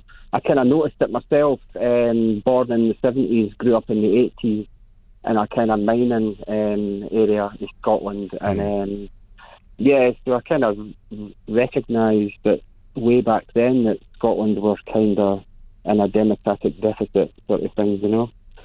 When it comes to elections, we always voted Labour up here, you know. But obviously, we'll be doing that for many years. And I mean, being a Scot is a bit like when you invite your family around for Christmas dinner, and there's always one numpty. Be careful now. A numpty, and that's the English. You know, there's always there's always going to be a numpty, isn't there? Yeah. Somebody like an embarrassing uncle. That's who we are. Yeah, sorry about that. We apologise. I am very sorry that I screwed up. I was just thinking as well, though. I mean, is there a country in the whole world that actually gets the leaders that their neighbouring country votes for every time? You know? Oh, right. They have to. They have the decision made for them. In fact, we. I mean, I'm half Scottish, half Welsh, so I almost, but 100% English. So I sort of excuse myself a little bit, but not really. But it is kind of annoying that we in England say to the Scots, no, you're getting it all wrong. You voted wrong again. Stop voting for the SNP, and it's like, well, who else are we going to vote for? Right. Really? Right. Well, on behalf of everybody south of the border, I apologise, Charlie. All right. Thanks a lot, mate. Cheers. 0345 6060 973. Another unsatisfied customer. Chris says, evening, Nick. I think the poorly paid MPs definitely should be allowed a second job. Sarcasm alert. Warning. Earning more than 80 grand here is an idea for them, as they clearly have enough time for a second job.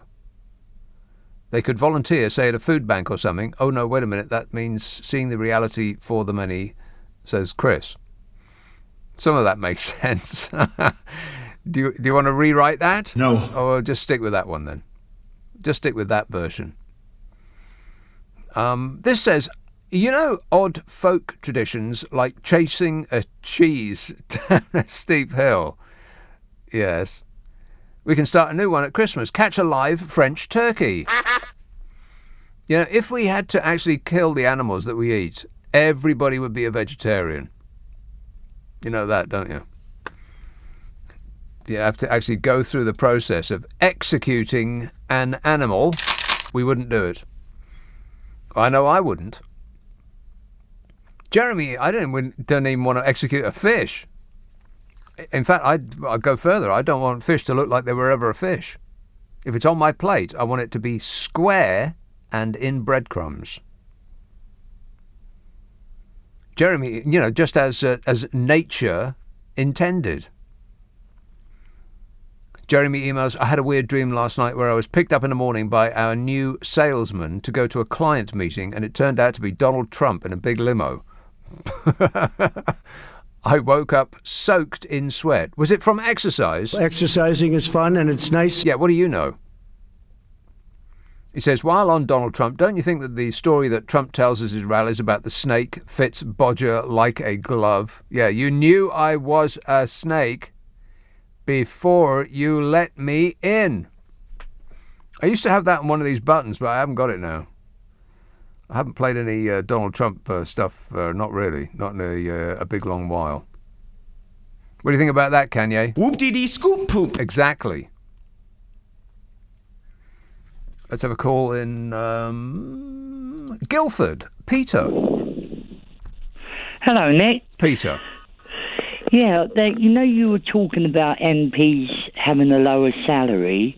Well, there is an MP called Nadia Wickham. Yes. She's a left-wing Labour MP. Right, from and Nottingham East or West? Nottingham East, I think. Right. And she pays herself £35,000 a year rather than the £82,000 salary. And apparently she gives the rest to local causes. They are sport. Right, I've nicked your material. Yeah, that's right. She does. And now, if she can do that, she's 25 now, I think. Yeah. If she can do that, as they call her the baby of the house because she's the youngest MP. Right. If she can do that and take the sort of average wage of a worker, then why can't the rest? See, her intention was, as far as I'm aware, is that she didn't want to insulate herself from her constituents. She wanted to live the sort of normal life of the people that she was representing. So £35,000 in Nottingham is a big chunk of change.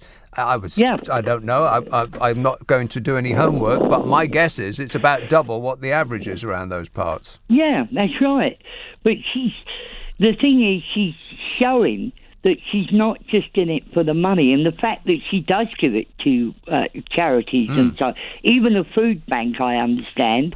Now, that is what I call a genuine MP, who is on a good salary. Looking after the interests of her constituents, which is what they're supposed to do, as opposed to looking after themselves. Well, then it makes me sick when I hear someone like Peter Bottomley complaining that £82,000 is not very good. Yeah, but that's like I said before, that's the thin end of it. If you add it all up with the expenses and everything, it's a decent chunk of change. It's over £400,000 a year. Yeah, I know it's incredible, but with this government now, it's looking so corrupt. But I still wonder, Nick, whether people will catch on or whether they give him an even bigger majority at the next election. I'm amazed that his poll numbers actually went down, because with every startling revelation so far, that his poll numbers have done nothing but go up. So maybe this is the one that broke the camel's back. I don't know. I guess we'll find out. But the Brexit thing continues, and that is what will dominate people's minds come the next general election. There'll be two things. First, it'll be he'll still be trying to get Brexit done. That will never stop. That's why we will never have an agreement with France, because it's in the interests of the regime to keep that war boiling, because it keeps the fans on side. And the second thing, of course, is that fishy Sunak will decrease taxes just before the next general election, and give the promise that vote for me and I'll give you more money. Did I hear right in the news just now that, was it Keir Starmer or somebody, they got onto the appointments committee at the House of Lords to try and stop Owen Paterson being made a look. Surely he's not considering that, is he? Putting him in the House of Lords. What would you think, Peter? I think he would. Yeah, me too. Yes, exactly right. Shameless is, I think, the word that we're looking for. Yeah, utterly, totally and completely. Thanks a lot, Peter. Got to go. 0345 6060 973. Text 84850. Email nicka@lbc.co.uk. If you're on Twitter, it's @LBC. Friday, Saturday, Sunday night at 10, Nick Abbott, LBC. I don't believe I've ever met him. I'm pretty sure I didn't meet him, and I just don't know anything about him. Thanks, Donnie, for that unsolicited testimonial. Appreciate it. Thank you. Tanim says, I feel sorry for the MPs. It must be very difficult to live with the salary they get. Hence, they need additional jobs. I'm assuming you're being sarcastic because you've given me an emoji at the end of it. Oh, no. It looks like a sun winking at me. Stop communicating in pictures, people. Seriously. What are you, 12? This text says, hello, Nick. I think the reason you are in eat-sleep mode is because you are weary. Thanks. Well, I'm sick and tired of being sick and tired, if that's any help. Yeah, I don't recall being affected by the dimming of the light before. The changing of the seasons. It is like I've gone into hibernation mode. I can't stop thinking about food and wanting to go to sleep. What's that about? Steve tweets, I feel your seasonal pain, Nick. I used to live in Melbourne, Australia, which has a miserable climate that is the butt of jokes around Australia and thus made me miserable. I then moved cities to Brisbane and the whole SAD thing just dissipated from my life. And he got HAPPY instead. Yeah, it's not... I don't think it is SAD, seasonal affective disorder. I don't think so. I mean, I wouldn't have that yet, would I? I mean, it's only just gone back, the clocks. But I don't know, I just feel hungry all the time. What's that about? And Steve Allen, all the food that he left last week is gone. Thanks a lot, Steve. Hereford. Hello, James. Oh, James?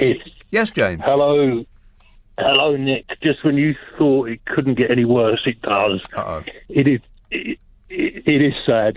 It's very sad. No, it is. I suffer from it. I've been overdosing on the sad daylight lamp today. Exactly the same as you. Can't stop eating and just want to curl up and go to sleep. Yeah. So I don't know why it's kicked in so quick this year, because it doesn't normally, but I think that's what it is, my friend. Anyway, that's not why I called. Right. Does that lamp help?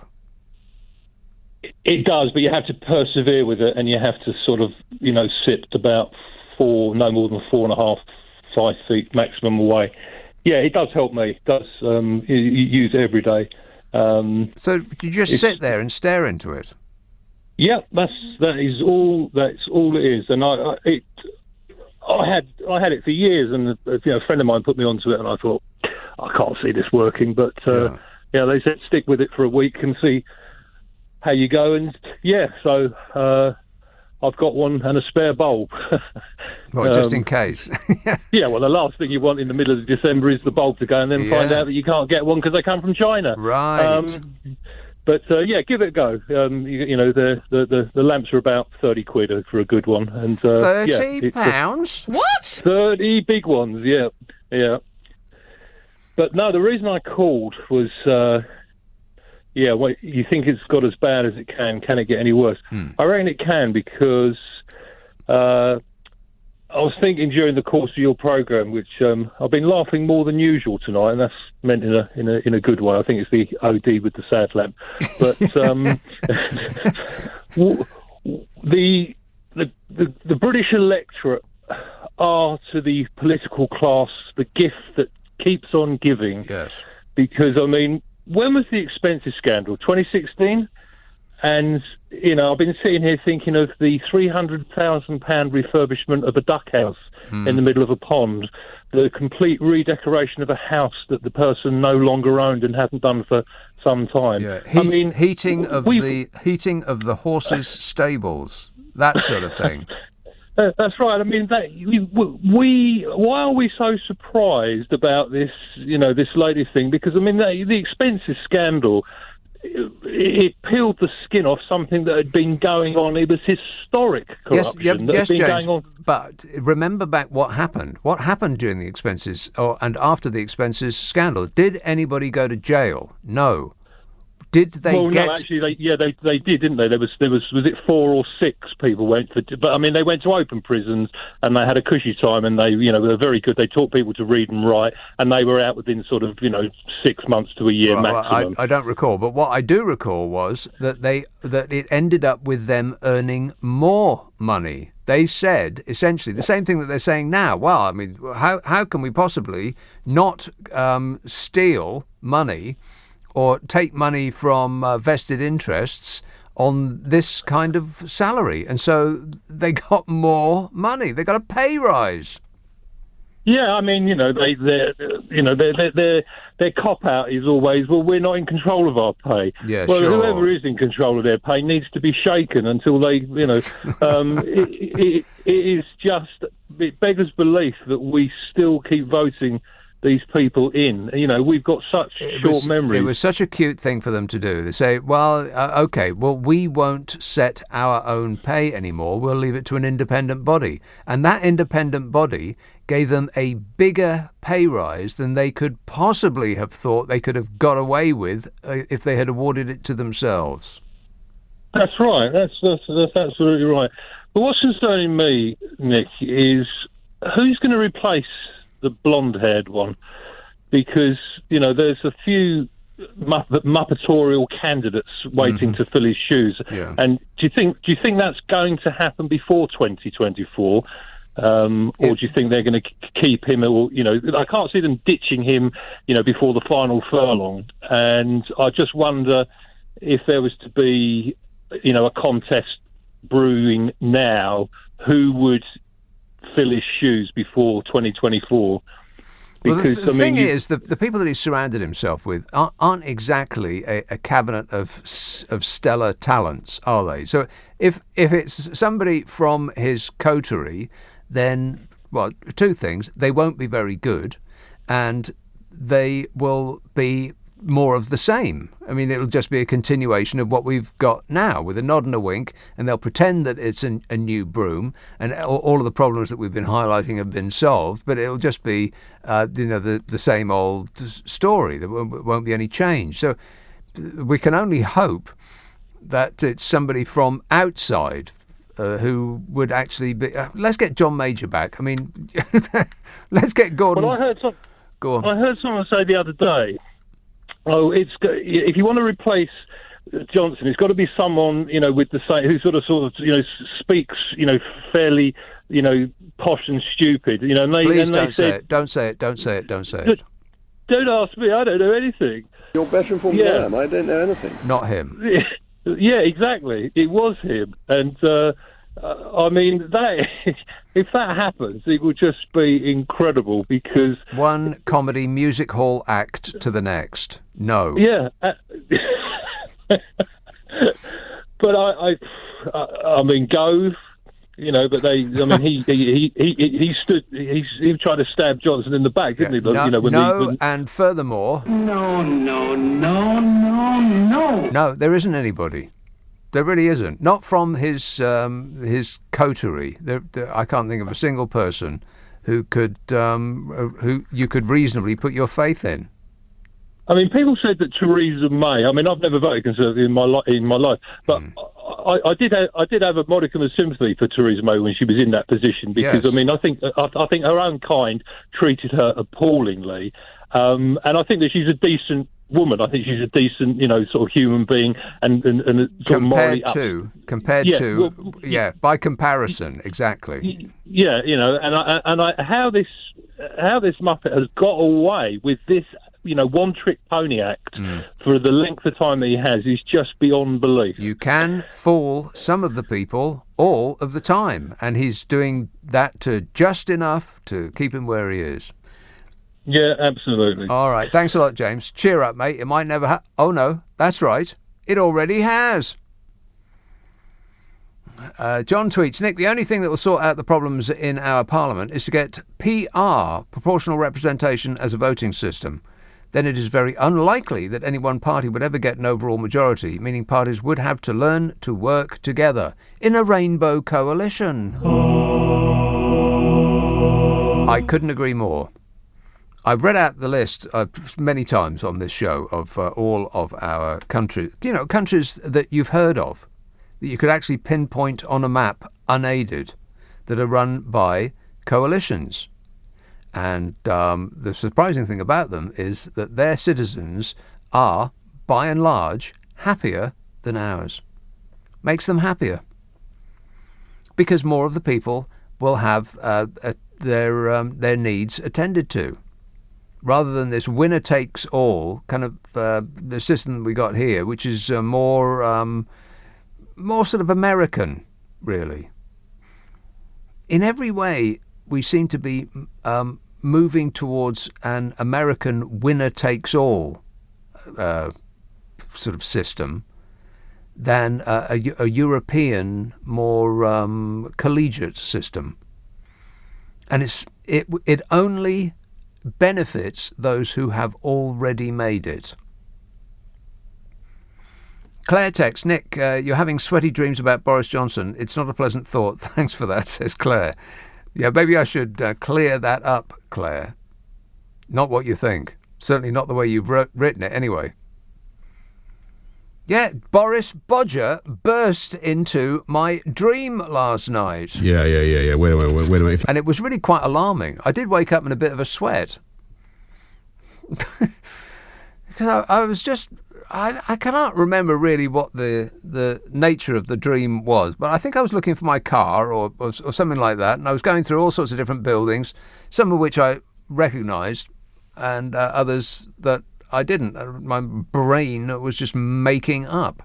And I was going through a place where people were eating, and then there he was, right in front of me. And I did think, oh, God, all these things, all these unpleasant, nasty, mean things that I've been saying about him. He's going to get me back for that, I thought, in my dream. And then I woke up in a sweat.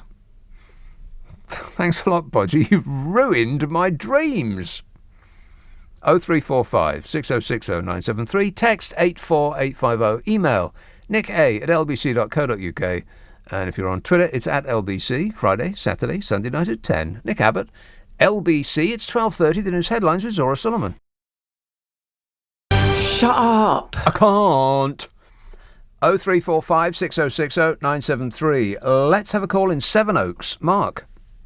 Hi. Do you agree with John Curtis that the next Parliament will be hung?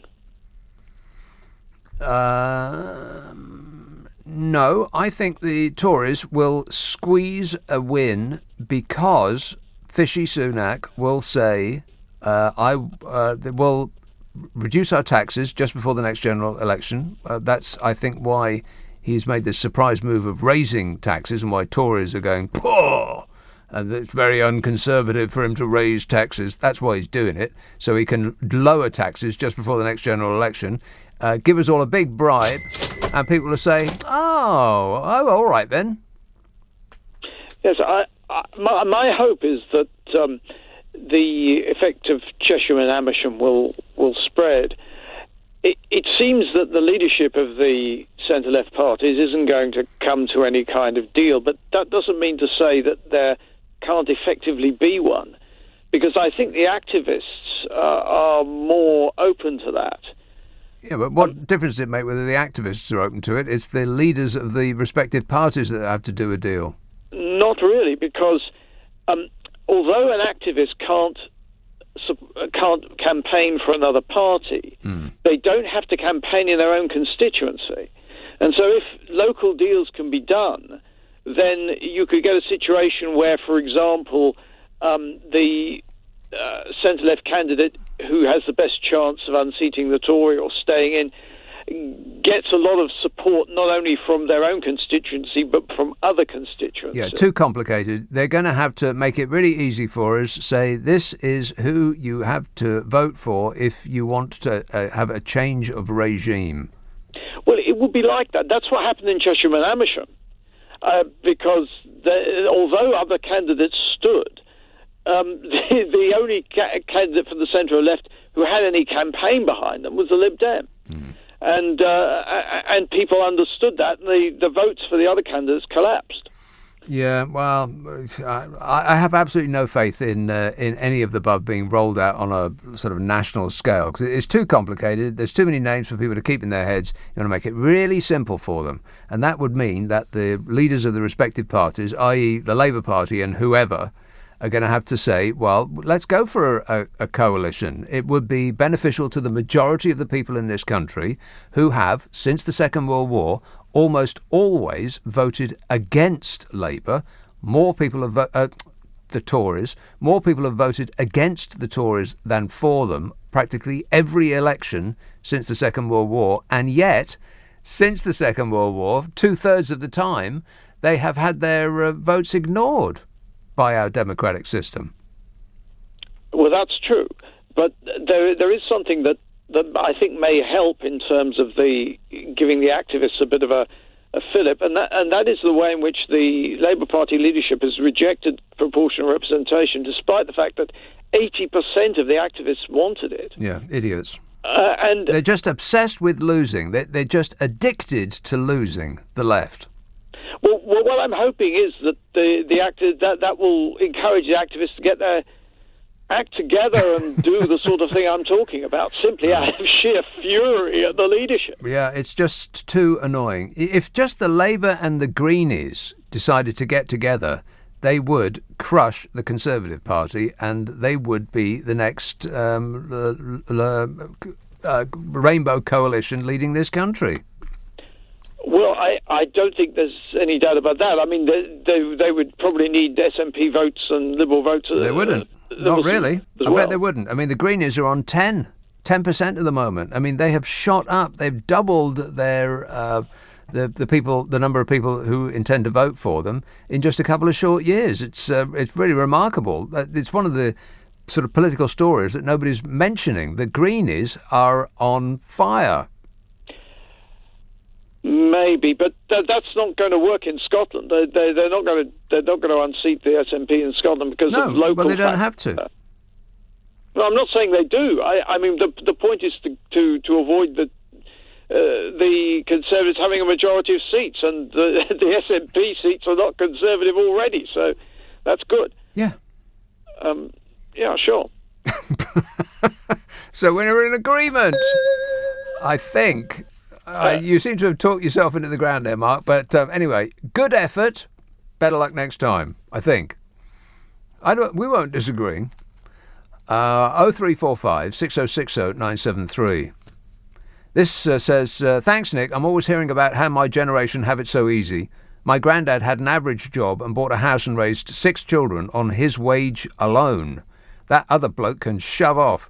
I read once that if the minimum wage had risen with inflation, we'd be on £20 an hour now. Yeah, well, that doesn't seem unreasonable, does it? 20 quid an hour? That should be the minimum wage, for crying out loud.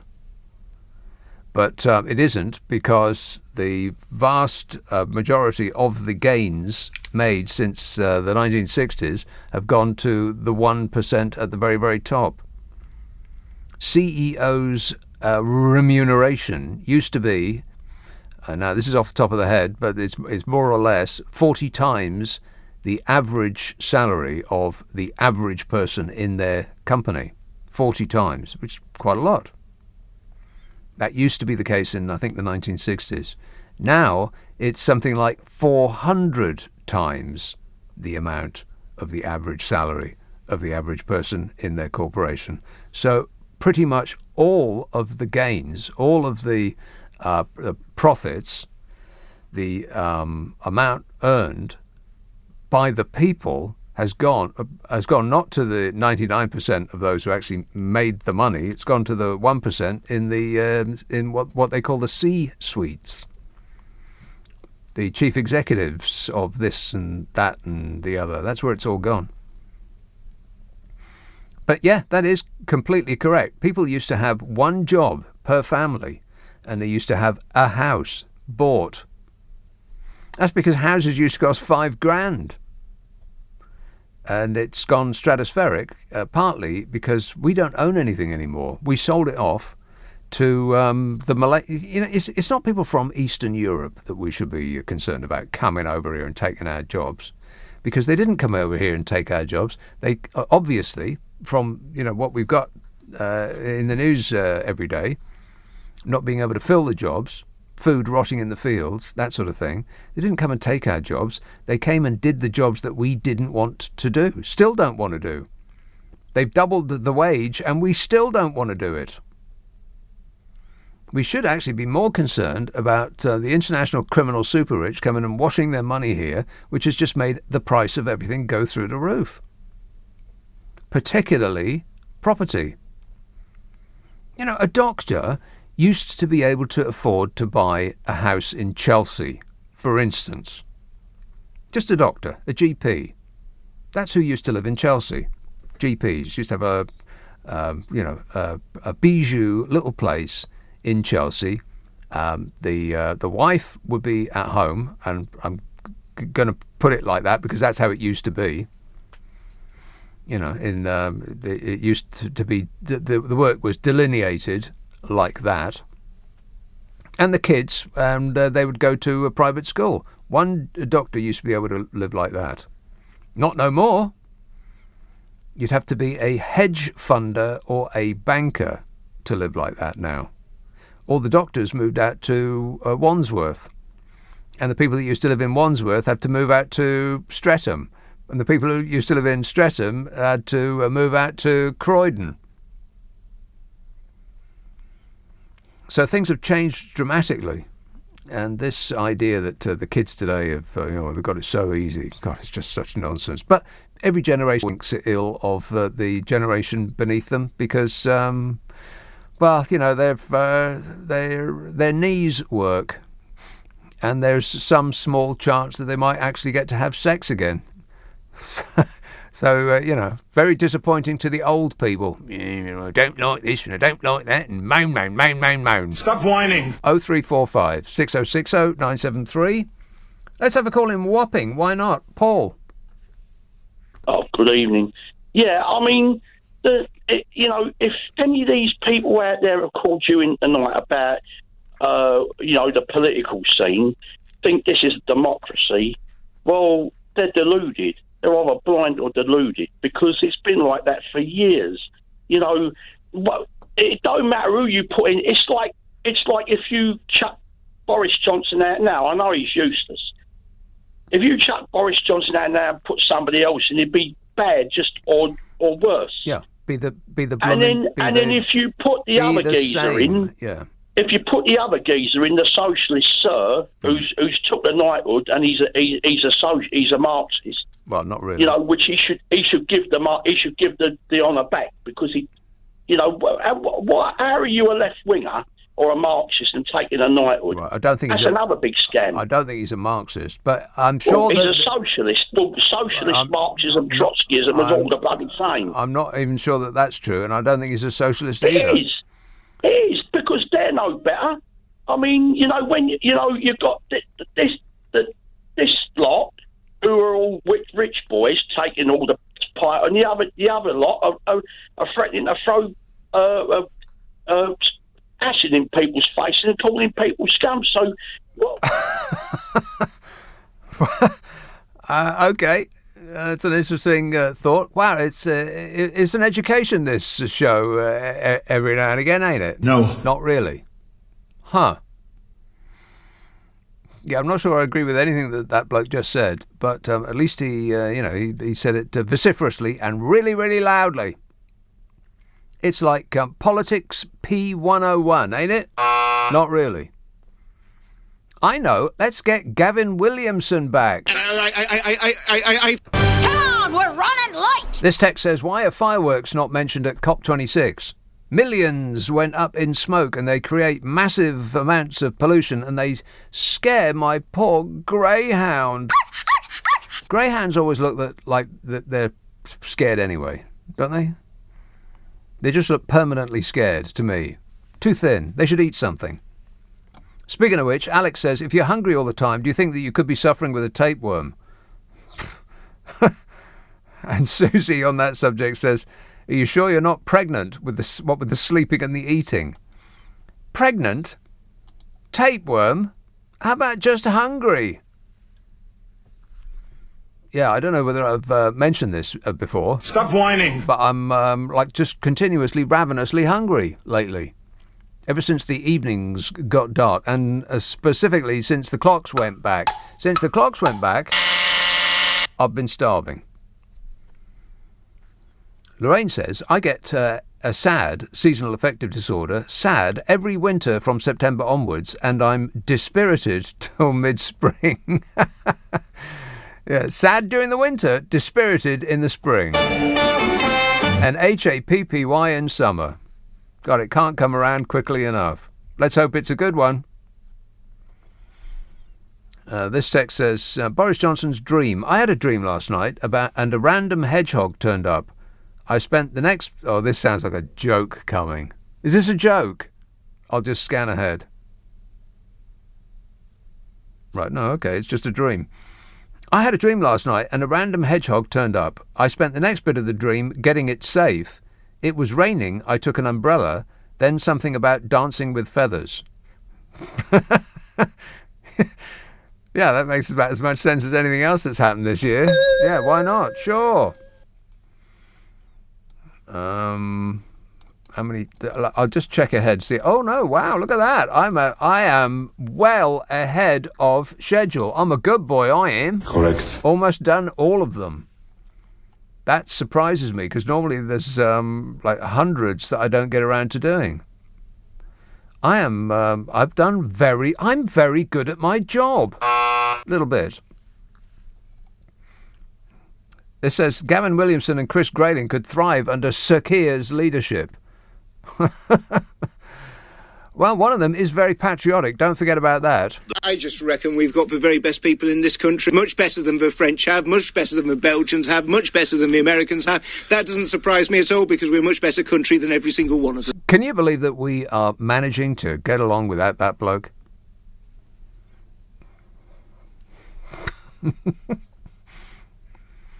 Margaret texts, can be diabetes if you hungry all the time. Yeah, what happens if you can't type, Margaret? What does that mean? Can be diabetes if you hungry all the time, says Margaret. Okay.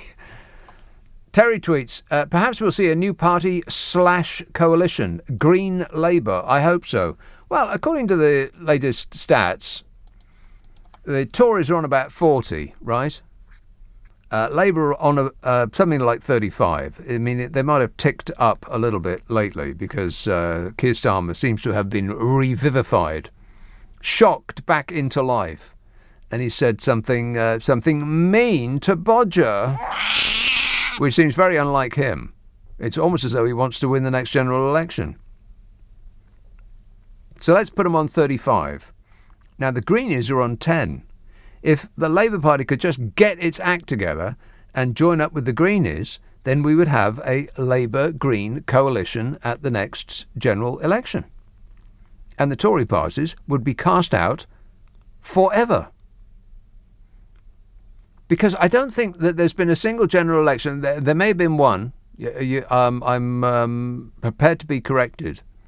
But I think since the Second World War, there is perhaps only one general election in which the Conservative Party have polled the largest number of votes. And yet, they keep winning and winning and winning because the opposition refuse to enter into coalitions. They just will not work together. It happens all the time. It's infuriating. Like I said, I think that they're addicted to losing. They like being on the outside, looking in and criticising. Actually, it's worse than that. They don't really spend much time criticising the regime, the Conservative regime. They spend most time criticising themselves. They disagree with themselves, beating themselves up. God, it's infuriating. Get it together, Sir Keir. Susan emails, "Hi Nick, I agree. Keep Christmas decorations until March when the clocks change. I put my tree up on the 1st of November. No, Susan. No. Too early. You've peaked too early. I mean, can you is it, well, it depends. If it's a real tree, you've peaked too early. Unless you keep it in a pot and it's growing and you water it and you give it some light.